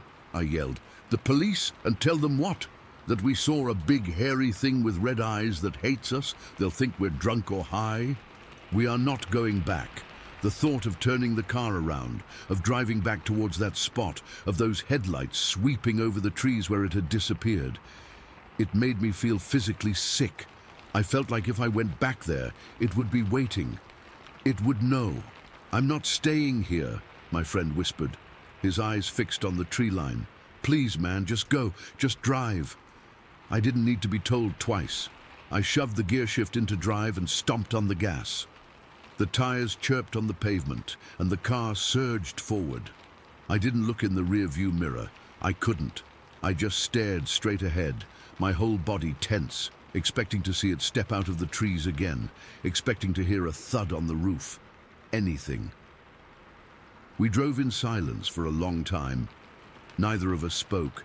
The classic rock station had given way to pure static, a rushing white noise that filled the car. I finally reached over and turned it off. The silence was worse. My mind was racing, trying to process what I'd seen. A bear? No bear has eyes like that, or a face that expresses such a clear, human-like emotion. A person in a costume, out here, in the middle of the night. on a deserted road with a legitimately injured leg. It made no sense, the way it moved, the sheer size of it, the raw power I felt radiating off of it. It was real. It was a living, breathing thing, and it was something that wasn't supposed to exist. The rest of the drive was a blur. I drove way too fast, my eyes constantly flicking to the sides of the road, jumping at every shadow. Every time a branch looked a little too thick, my heart would leap into my throat. My friend was just as bad. He had his knees pulled up to his chest, his arms wrapped around them, staring out his window like he expected to see that face again at any moment. We didn't talk about it when we finally got home. We just said a quick, awkward goodbye in my driveway, and he practically ran to his own car. We didn't talk about it for years, actually. It was like an unspoken agreement. If we didn't say it out loud, maybe it wouldn't be real, but it was real. It is real. I still see it when I close my eyes, especially on dark nights. I see the way it stopped in my headlights. I see the raw hatred in its red eyes. I feel the paralyzing fear that turned my bones to water. I smell that god-awful stench. I've read things since then on the internet, in books. People talk about Bigfoot, Sasquatch, all that. They talk about them being shy, gentle giants, peaceful. I read that and I just want to laugh, a bitter, hollow laugh. The thing I saw wasn't gentle, it wasn't shy, it was injured and cornered maybe, and what I saw in its face was a venomous, intelligent rage. It wasn't some missing link, it was a monster, a real one. And the worst part, the part that has kept me up more nights than I can count, is the way it looked at my friend. It didn't just see an object, a car. It saw him, a person, sleeping, and it looked at him with a recognition and a malice that I can't explain. I've replayed that moment a million times. What if I hadn't stopped? What if I'd kept driving? What if the window hadn't been there? It's been decades now. My friend and I eventually did talk about it just once, over a beer. He said the same thing. He said the look in its eyes was the most terrifying thing he's ever experienced because it wasn't mindless. It was personal. We never figured out what it was. We never will. All I know for sure is that one night in 1994, on a dark road in South Carolina, I saw something that I was never meant to see, and it saw me right back, and it hated me for it. Story 16. Okay, I'll try to write this the way you asked. It's not easy to talk about even now after all these years. I've only told a couple of people, and they either didn't believe me or got that weird look, like I was making it up for attention. I'm not. This happened. It was real. I grew up not far from Aberdeen, Washington. If you know the area, you know it's all trees and logging roads and rain. It's a green, wet world, and most of the time it feels peaceful. I've been hunting and hiking in those woods since I was a kid. I know the sounds, the smells, the way the light falls through the canopy. I know when a branch snap is a deer and when it's just the wind. At least, I thought I did. This was in the late 90s. I don't remember the exact year, just that it was fall. The leaves were down, making a soggy, colorful carpet everywhere. It had been raining on and off all day, that fine, misty rain that soaks you to the bone without you really noticing. The roads were slick with wet clay and pine needles. I had this old Ford pickup truck, a real beater, but it got me where I needed to go. That evening, I decided to drive out towards the Wuchie area. It's not really a town, just a spot on the map with a few old logging roads spiderwebbing out into the hills. I wasn't planning on hunting seriously. I just wanted to get out of the house, clear my head. I had my rifle with me, a .3006, more out of habit than anything else. The plan was to park, walk into one of the newer clear cuts that was starting to regrow, and just sit for a bit. Maybe I'd see a deer. Mostly, I just wanted the solitude. I parked the truck on one of the main gravel roads, pulled off into a little turnout that was mostly mud.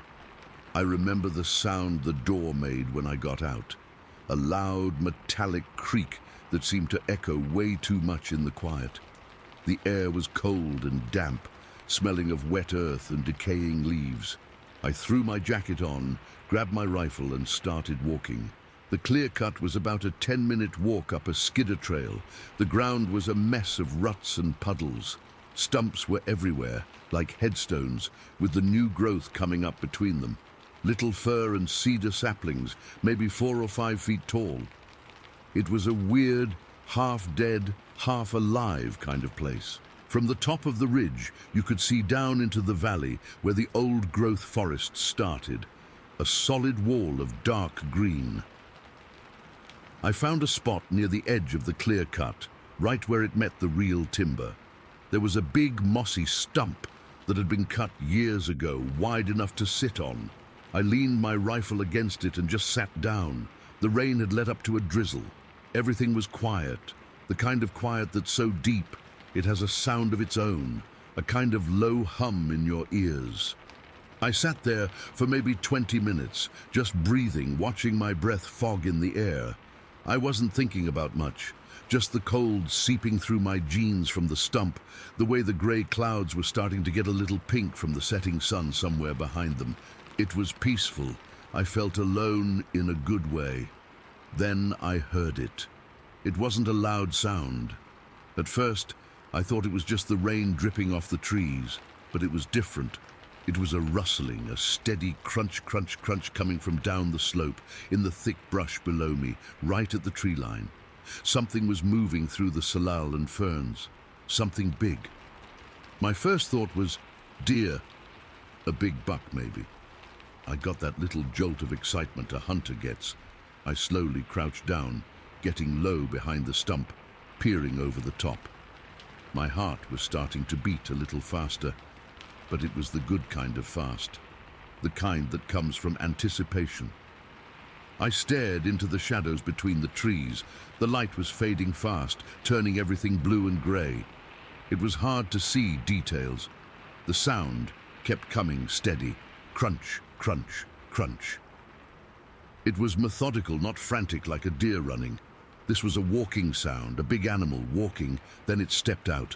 It came out from behind a big cedar tree about 60 yards away from me down the slope, and my brain just stalled. It was tall, so damn tall, and it was walking upright, on 2 legs. My first stupid thought was, that's a guy in a fur coat. But it wasn't. It was all wrong. The proportions were wrong. It had these incredibly broad shoulders, way wider than any man's. Its arms were long, I mean really long, hanging down past its knees. They swung slightly as it walked. The whole body was covered in hair, a dark, shaggy brown that was wet and matted from the rain. It looked heavy. It wasn't a bear. I've seen bears walk on their hind legs, and this wasn't it. Bears are clumsy on 2 feet. They waddle. This thing, it moved smoothly. Its strides were long and effortless, like it was just gliding over the ground. It didn't look clumsy at all.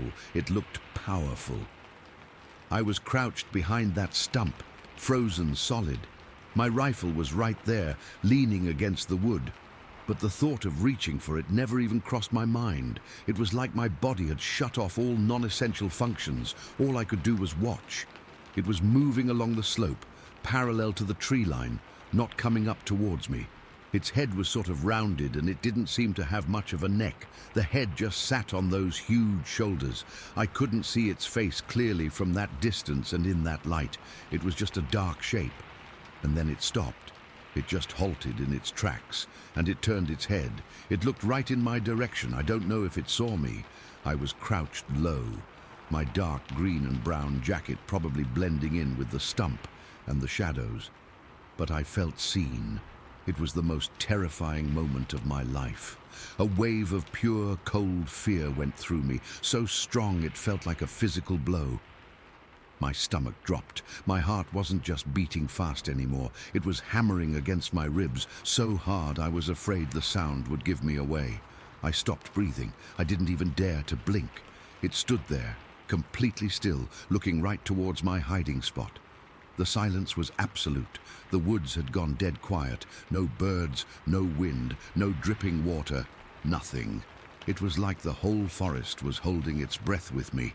I felt like an intruder. That's the only way I can describe it. I wasn't a hunter anymore. I wasn't a man in the woods. I was a mouse that had just noticed the owl. I was in its place, and I had been noticed. The feeling was so primitive, so deep, it bypassed all thought. It was just pure animal fear.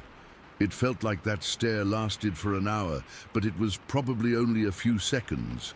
Then, without a sound, it turned its head back, facing forward again, and it started walking. It moved with that same easy, ground-eating stride. It didn't run. It didn't look back.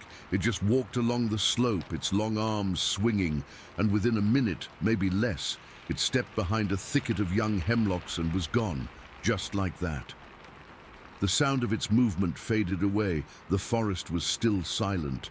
I didn't move. I couldn't. I was still crouched behind that stump, shaking. It was a full-bodied tremble, the kind you can't control.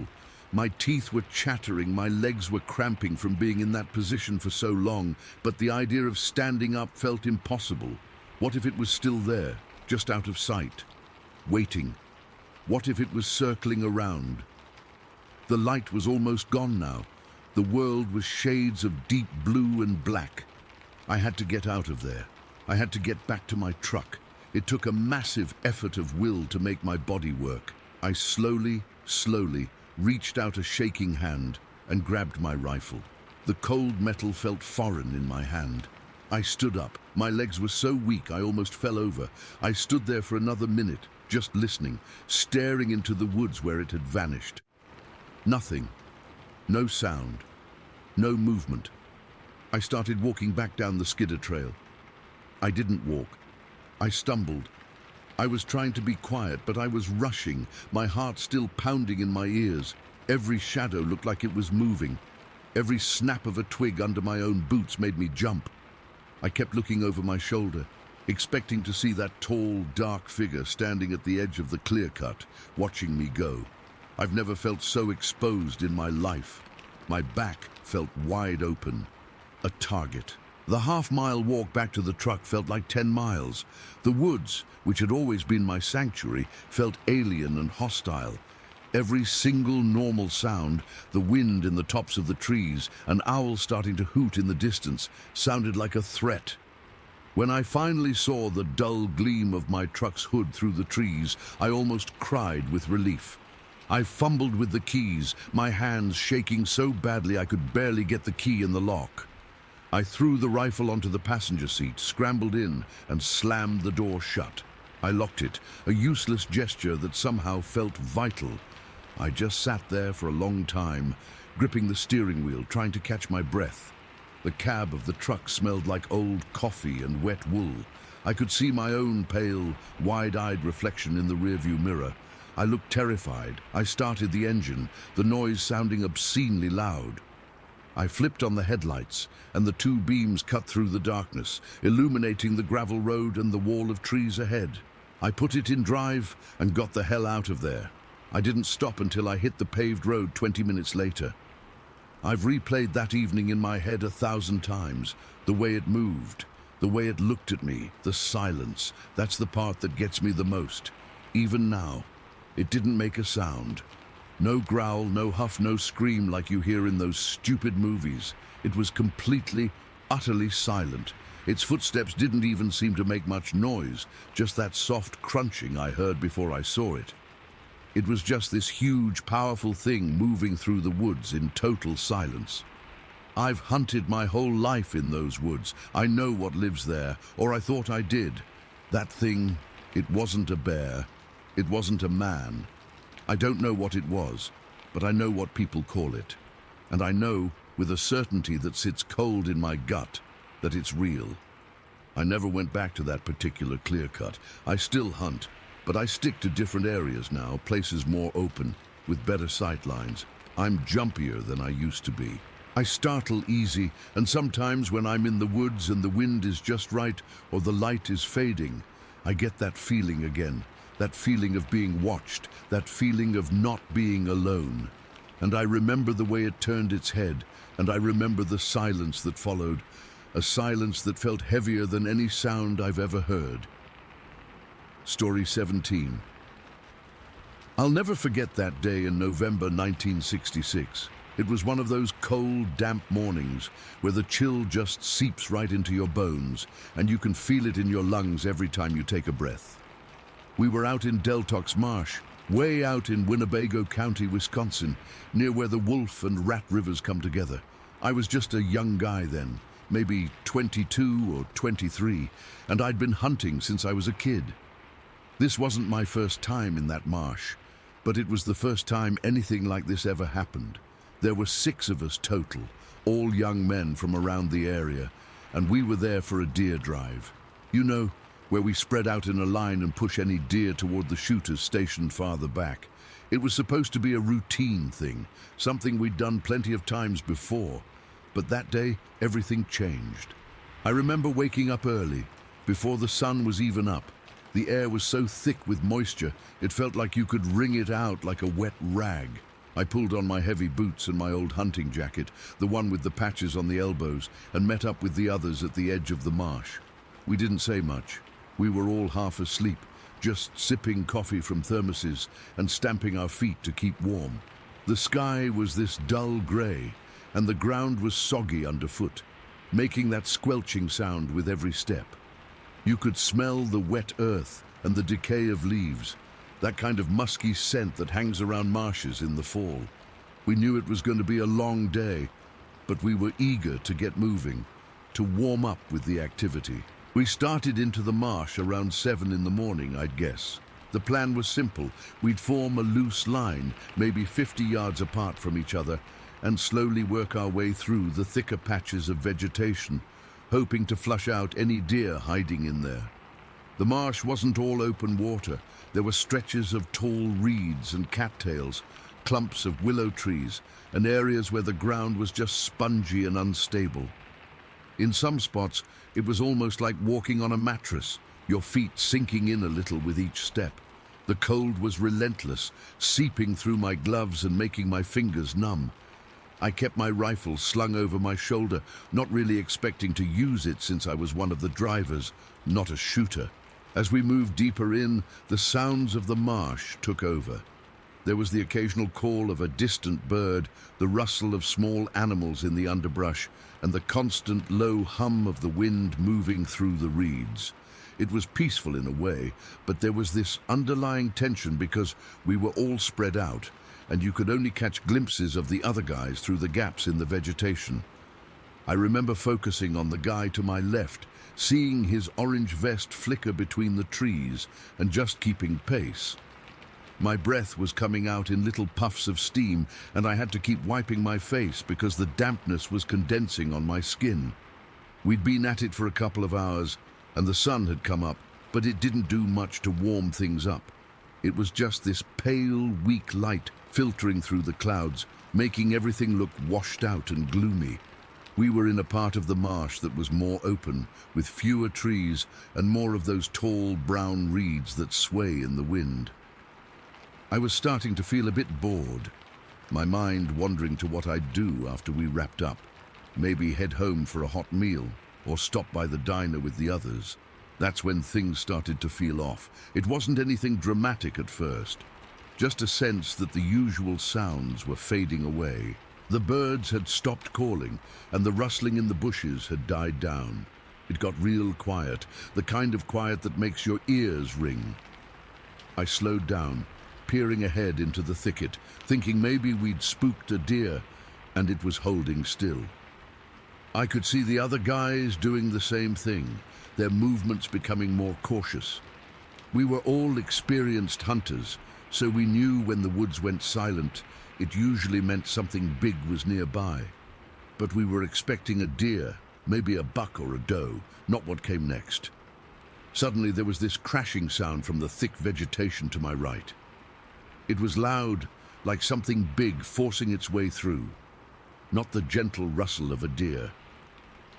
I turned my head, and that's when I saw it. This large, powerfully built creature just burst out of the reeds, maybe 30 yards away. It stood upright on 2 legs, and for a second, my brain couldn't process what I was seeing. It wasn't a bear. I'd seen bears before, and they don't stand like that, not for long. This thing was tall, maybe 7 feet or more, with a barrel-shaped chest and these heavy, broad shoulders that made it look massive.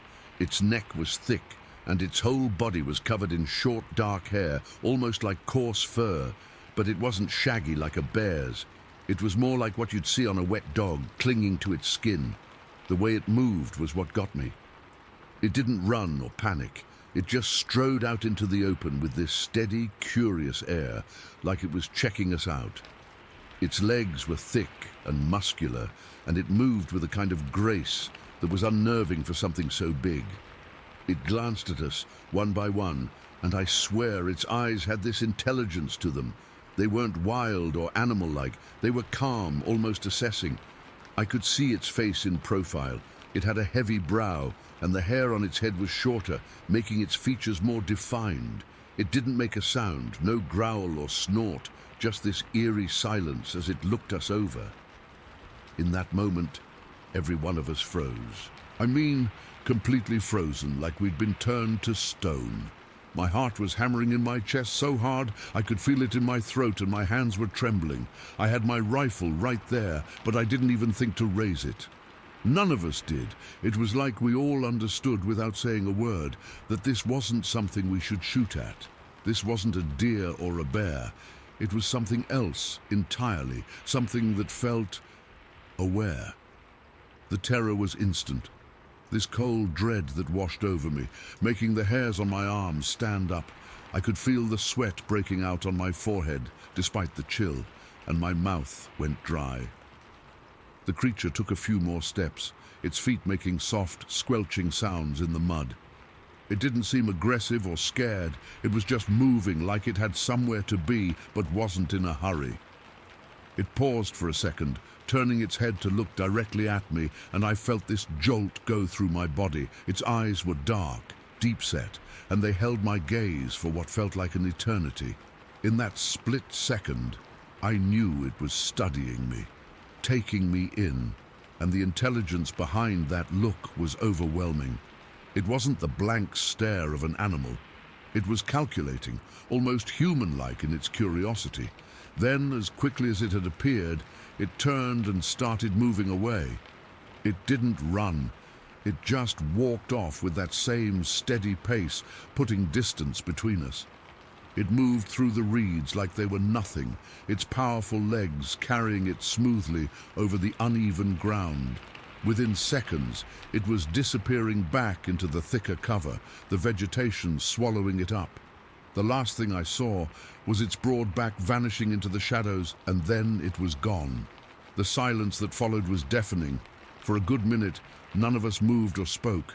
I could hear my own breathing, ragged and shallow, and the blood pounding in my ears. Slowly, I looked around at the others. Their faces were pale, eyes wide with shock. One of the guys had his hand over his mouth like he was trying to keep from vomiting. Another was just shaking his head slowly, his rifle hanging uselessly at his side. We all knew we'd seen something impossible, something that shouldn't exist. We didn't say much at first. We just gathered together, our line collapsing as we huddled up. Someone muttered, "What the hell was that?" But no one had an answer. We were all too shaken to talk about it properly. I remember my legs feeling weak, like jelly, and I had to lean against a tree to steady myself. The cold seemed to bite deeper now, and I pulled my jacket tighter, but it didn't help. My mind was racing, trying to make sense of what I'd just seen. That creature, its size, the way it moved. It wasn't like anything I'd ever encountered in all my years in the woods. We decided to cut the drive short. There was no way we were going to continue after that. We started back toward the trucks, walking in a tight group, our eyes darting around every shadow and rustle. The marsh felt different now, menacing and alive in a way it never had before. Every sound made me jump, and I kept expecting to see that thing again, lurking in the reeds. The walk back felt twice as long as the walk in, and the damp air seemed to cling to us, making everything feel heavy and oppressive. When we got to the trucks, we just stood there for a while, not sure what to do. One of the guys finally broke the silence, saying we should report it, but to who? The sheriff? They'd think we were crazy.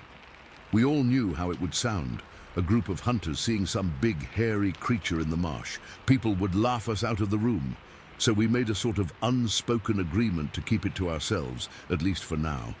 We loaded up our gear in silence, the usual banter and jokes completely absent. The drive home was quiet, each of us lost in our own thoughts. I dropped off the others one by one, and by the time I got home, it was late afternoon. The sky was starting to darken, and the cold had settled in for the night. I went inside, but I couldn't relax. I kept replaying the encounter in my head, over and over. The image of that creature, its steady gaze, the way it moved, it was burned into my mind. I tried to eat something, but my stomach was in knots, and I ended up just sitting at the kitchen table, staring at the wall. That night, I barely slept. Every time I closed my eyes, I saw it again, standing there in the marsh. I'd wake up in a cold sweat, my heart racing. The fear hadn't faded. If anything, it had grown, because now I was alone with it. I started thinking about all the stories I'd heard over the years, tales of Bigfoot or Sasquatch in the remote areas up north. I'd always dismissed them as nonsense, the stuff of campfire stories.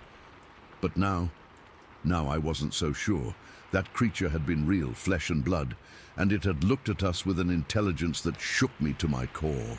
In the days that followed, I found myself avoiding the woods. I'd go out to do chores around the property, and I'd catch myself scanning the tree line, half expecting to see it watching me. The marsh, once a place I loved for its solitude and beauty, now felt like a forbidden zone full of secrets I didn't want to uncover. I talked to one of the other guys a week later, and he said he was having the same trouble sleeping. We didn't go into details. We didn't need to. We both knew what we'd seen. What gets me even now, all these years later, is how brief the encounter was. It couldn't have lasted more than a minute, maybe two. But in that short time, it changed everything. It made me realize that there are places in this world, like those remote marshes and forests, where things can hide, things we don't understand. It's not about monsters or myths. It's about the possibility that we share this land with beings that are just better at staying hidden. The perfect camouflage isn't just about blending in with the environment. It's about blending in with our disbelief, so we never really see what's right in front of us. I never went back to Deltox Marsh after that. None of us did. We all kind of drifted apart, not because of any falling out, but because that day left a mark on us, and I think we all needed to process it on our own. Over the years, I've told a few close friends, but most people just nod and smile, like I'm telling a tall tale. I don't blame them. I probably would have done the same thing if I hadn't been there, but I was there. I saw it with my own eyes, and to this day, I can't explain what it was. It just happened, and then it was over, leaving me with this hollow feeling, this gap in my understanding of the world. Sometimes, on cold November nights, I'll wake up and think about it, and the fear comes rushing back, fresh as it was that day. I guess some things you never get over. You just learn to live with them and wonder. Story 18. It was a Friday, late in August. I remember because school was about to start back up in a couple of weeks, and that whole end of summer feeling was hanging in the air, making everything feel a little more urgent. We were trying to squeeze every last bit of freedom out of the days. Me and my friends, we'd been hanging out since noon, just doing nothing the way you do when you're that age. There was no big plan. We'd just ended up on Church Street, right near my house, with a softball and a couple of bats. The street wasn't anything special. It's a residential street, mostly older houses with big yards, and at the end of it, the woods just start, thick and dark. We were playing in the road itself because it was quiet. Hardly any cars ever came down there. The sun was going down, painting everything in these long, deep shadows. The air was getting that cool, damp feel it gets in Pennsylvania right before night fully settles in. We were just messing around, not keeping score, just hitting the ball and chasing it, laughing, yelling, the usual stuff. I was up to bat. I remember the feel of the cheap wooden bat in my hands, the rough grip tape we'd wrapped around the handle. I swung and connected, but it was a lousy hit, just a weak grounder that rolled toward the edge of the road where the asphalt meets the grass. I dropped the bat and started jogging after it, annoyed at myself for the bad hit. That's when I saw it. I was looking down, tracking the ball, and when I looked up toward the tree line, my brain just stalled. It couldn't make sense of what my eyes were seeing. Maybe 20 yards away, right where the last of the backyard fences ended and the woods began, there was a figure. It was tall. I mean, unbelievably tall. Later, we all agreed it had to be at least 10 feet. It was just standing there, completely still, and it was so dark. Not like a man in dark clothes, but a solid, matte black, like it was made of shadow itself. It was lanky, with these ridiculously long arms that hung down past its knees. I couldn't see any details on its face, no eyes, no mouth, just a darker shape where a head should be. For a second, everything was frozen. The sound of my friends laughing behind me just cut out. All I could hear was the blood pounding in my ears. My heart wasn't just beating fast. It felt like it was trying to hammer its way out of my chest. This wasn't curiosity. This was a deep, primal fear, the kind that bypasses your brain and goes straight to your guts. It was the feeling you get when you know, on some ancient level, that you are prey. Then it moved. It didn't walk. It just started running. It came out of that motionless stance into a full-on sprint toward us, and the way it moved was all wrong. It was too fast, too fluid for something that big. Its arms didn't pump like a person's. They sort of swung in a wide, powerful arc, and its legs covered ground in huge, loping strides. It made no sound, no crunch of leaves, no snapping twigs, just this silent, terrifying charge. I didn't think, I didn't even breathe. I just screamed, "Run!" It wasn't even my voice. It was this raw, shredded sound that tore out of my throat. The spell broke. My friends, who had been frozen too, suddenly erupted into motion. We all turned and just ran. We didn't look back, not at first. We just ran for our lives toward my house, which was maybe 50 yards away down the street. The world shrank down to the feeling of my sneakers slapping against the asphalt, the burn in my lungs, and the absolute bowel-loosening terror that this thing was right behind me. I couldn't help it. About halfway to my house, I risked a glance over my shoulder. It was still coming. It had closed the distance. It wasn't 20 yards away anymore, it was maybe 10, and seeing it in motion was 1,000 times worse than seeing it stand still. Its sheer size was monstrous, a living skyscraper bearing down on us with this silent, single-minded purpose. I could see its dark form blotting out the houses behind it, a moving patch of absolute night. We hit my front lawn and scrambled up the steps to the porch, a tangled mess of limbs and panic. I fumbled for the doorknob, my hands shaking so bad I could barely turn it. We fell into the house, all of us piling into the hallway, gasping and sobbing. I slammed the door shut and locked it, my back pressed against the wood, like that flimsy piece of pine could keep that thing out. My dad was in the living room watching TV. He heard the commotion and came out, looking annoyed at first. "What in the world is wrong with you boys?" he asked. He was a practical man, a mechanic. He believed in things he could fix with his hands. We were all talking at once, tripping over our words, pointing back toward the door. There was something in the woods. It chased us. I managed to get out, my voice still trembling. He sighed, that long-suffering sigh of a parent dealing with hysterical kids. Probably just a bear or a deer, your eyes playing tricks in the dark. It wasn't a bear, I insisted, my voice cracking. It was standing up. It was huge. It ran right at us. My friends were nodding frantically, their faces pale and streaked with tears. We must have looked genuinely terrified because his expression softened from annoyance to mild concern. All right, settle down. I'll go take a look." He got his big Maglite flashlight from the kitchen drawer and unlocked the door. He stepped out onto the porch, and we crowded behind him in the doorway, too scared to go out, but too scared to let him go alone. He swept the powerful beam of light across the front lawn, down the street, toward the tree line. The beam cut through the darkness, illuminating patches of grass, the asphalt, the trunks of the trees. It was completely still. Nothing moved. There was no sign of anything, no broken branches, no footprints in the soft dirt near the woods. Nothing. "See," my dad said, his voice calm and final. "Nothing there. You guys just spooked yourselves. It's easy to do when it gets dark." He panned the light around for another minute, then came back inside, locking the door behind him. "Now why don't you all calm down and maybe play a board game or something?" He went back to the living room, and we were left standing in the hallway, the adrenaline slowly draining away, leaving us feeling shaky and hollow. My friends' parents came to pick them up not long after. The mood was somber. We didn't talk much. What was there to say? We all knew what we saw, but the world, represented by my sensible, flashlight-wielding dad, was telling us we were wrong. The house got quiet.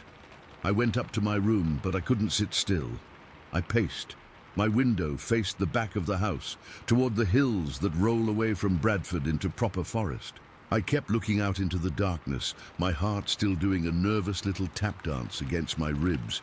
The rational part of my mind was trying to take over, agreeing with my dad. It was dark. We were spooked. It was a bear. It had to be. That's when I heard it. It started low from way off in the hills, a sound that cut through the quiet night. It wasn't an animal sound I recognized. It wasn't a coyote's yip or a fox's scream. This was different. It was a scream, but it was layered, like multiple sounds at once. There was a high, shrill, almost whistling quality to it, but underneath that was a deep, guttural roar, a sound of pure power and rage. It was unbelievably loud, carrying clearly across the distance, and it seemed to go on, echoing through the valleys. It wasn't a call. It wasn't a cry of pain. It was a declaration, a sound that said, "I am here. This is my place." I stood at my window, my hands flat against the cool glass, and I felt a chill that had nothing to do with the night air. It went right down my spine and settled in my bones. That sound. It matched the thing I saw. It was the voice of that long-armed, 10-foot-tall shadow. There was no doubt in my mind. None.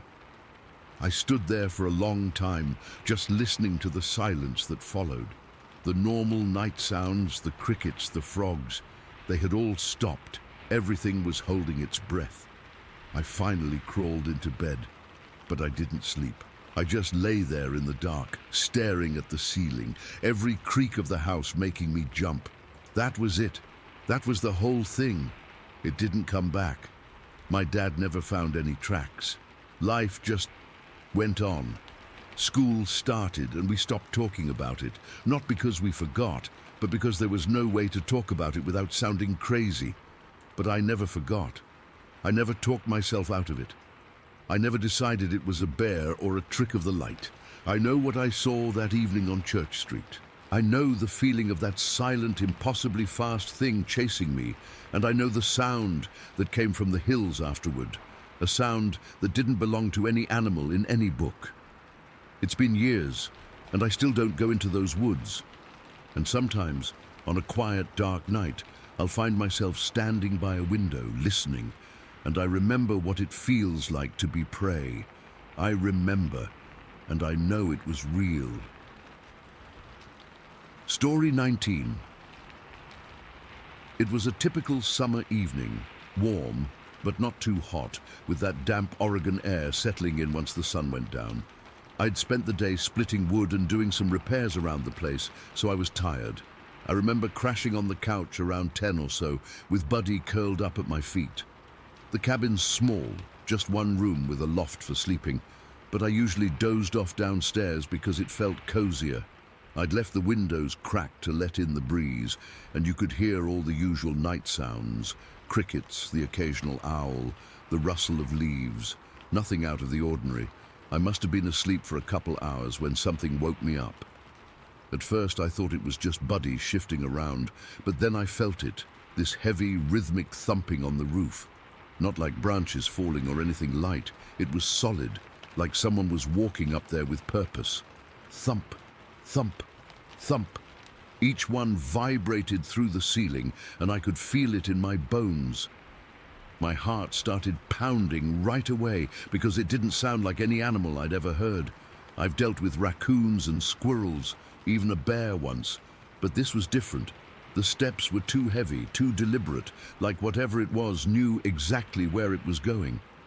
Buddy was already on his feet, growling low in his throat. His hackles were up, and he was staring at the ceiling like he was ready to attack. That's when I knew it wasn't just in my head. I sat up slowly, my mouth dry, and reached for the shotgun I keep, leaned against the wall near the door. It's a Remington 12 gauge, something I've had for years for hunting, but I've never had to use it for anything like this. My hands were shaking as I loaded it. I always keep it unloaded inside, just in case, and I remember thinking how stupid that was, because if something was on the roof, I should have been ready faster. The thumping kept going, moving from one side of the roof to the other. It wasn't random.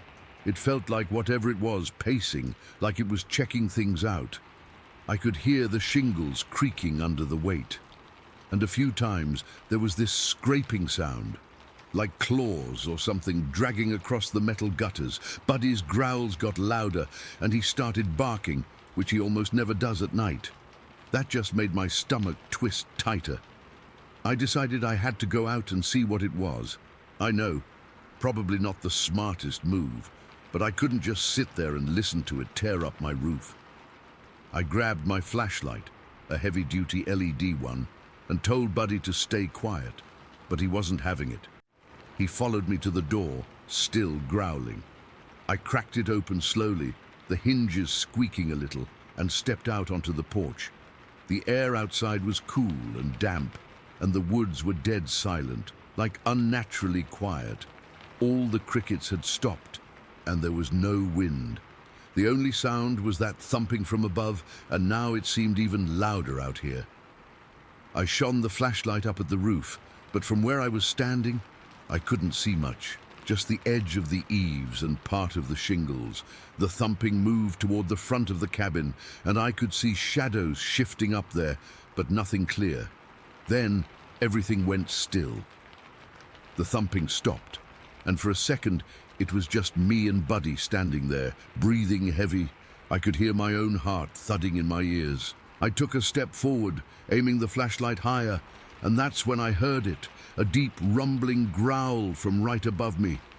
It wasn't like a dog or a bear. It was lower, more guttural, and it seemed to vibrate through the whole cabin. Buddy went nuts, barking and lunging forward, but I held him back with my leg. I swung the flashlight beam up, and that's when I saw it. There was this tall, dark figure standing on the edge of the roof, silhouetted against the sky. It was huge, way bigger than a person, and covered in what looked like matted dark hair. I couldn't make out a face, just this hulking shape, and it was staring right down at me. My breath caught in my throat, and I froze. I've never felt fear like that. It was primal, like my body knew I was in deep trouble before my brain could even process it. The thing let out another growl, this one even deeper, and then it jumped. Not like a person jumping, but with this powerful, fluid motion. It landed in the dirt about 20 feet from me, and the ground actually shook. I could feel the impact through my boots. Buddy was going crazy, pulling at his collar, but I just stood there, paralyzed. The flashlight beam caught it full on for a second, and I saw broad shoulders, long arms, and that matted hair covering its body. It was hunched over, but still taller than any man I've ever seen, easily over 7 feet, I'd guess. It didn't run away immediately. It turned its head toward me, and even though I couldn't see its eyes, I felt like it was looking right through me. Then it let out this ear-splitting roar, not a scream, but a roar that echoed through the trees and charged off into the forest. I mean, it moved fast, crashing through the underbrush like it was nothing. The sound of branches snapping and leaves rustling faded quickly, and then it was gone. I don't know how long I stood there, just staring into the woods, my hands trembling so bad I almost dropped the flashlight. Buddy had quieted down, but he was still tense, whining softly. My legs felt like jelly, and I had to lean against the porch railing to keep from falling over. The air smelled different, like wet fur and something else, something musky and wild. I finally managed to take a few deep breaths and forced myself to look around. The first thing I noticed was the roof. The gutters on the side where it had jumped were bent inward, crushed like someone had stomped on them. There were scuff marks on the shingles, and a few were cracked, but the real evidence was on the ground. I shone the flashlight where it had landed, and there were footprints, deep, human-like footprints, but way bigger. I'd say about 17 inches long, with 5 toes, and the impressions were sunk into the soft soil, like whatever made them weighed a ton. I didn't sleep the rest of that night. I went back inside, locked the door, and sat in a chair with the shotgun across my lap, listening for any sound. Buddy stayed close, his ears perked up, but he didn't growl again. Every little noise made me jump. The creak of the cabin settling, the wind picking up, even my own breathing. I kept replaying what I'd seen in my head, trying to make sense of it. Was it a bear? But bears don't walk on roofs like that, and they don't have footprints that look so human. And that growl, it was nothing like a bear's. The next morning, when the sun came up, I went outside to get a better look. The footprints were still there, clear as day, leading from the cabin into the trees. I followed them a short way, but they disappeared into thicker undergrowth, and I wasn't about to go further alone. I took some photos with my phone, but they didn't do justice to how massive those prints were. Later that day, I called my neighbor, Ron. He lives about a mile down the road, and he's been in this area for years. He's a hunter, knows the woods better than anyone. I drove over to his place and showed him the photos. He took one look and shook his head. "That ain't no bear, Mark," he said. His voice was serious, and he didn't even crack a smile. He told me he's heard stories from other folks around here about big, hairy creatures in the woods, but he's never seen one himself. He said the footprints were too big and too defined for a bear, and the way the gutters were crushed. Bears don't jump from roofs like that. He advised me to be careful, maybe set up some trail cameras, but I was already too freaked out. Over the next few weeks, things got worse. I started hearing knocks on the walls at night, not random taps, but heavy, deliberate knocks, like someone was testing the structure. A couple times, I saw movement in the trees around the cabin, always just out of sight. Buddy would growl and bark at nothing, and I'd catch whiffs of that musky smell again. I tried to tough it out, telling myself it was just my imagination, but after the 3rd or 4th time, I couldn't take it anymore. I felt like I was being watched constantly, and every time I stepped outside, the hair on my neck would stand up. I ended up moving to town about a month later, packed up my stuff, found a small apartment in Sweet Home, and left the cabin behind. It wasn't easy. I loved that place, the solitude, the peace, but I couldn't shake the feeling that something was still out there, waiting. Now I keep that loaded shotgun by my bed, even in town, and I still wake up sometimes in the middle of the night, thinking I hear those heavy steps on the roof. I don't know what it was, and I probably never will, but I'll never forget the sight of that thing jumping down, or the sound of its growl. It stuck with me, like a shadow I can't shake.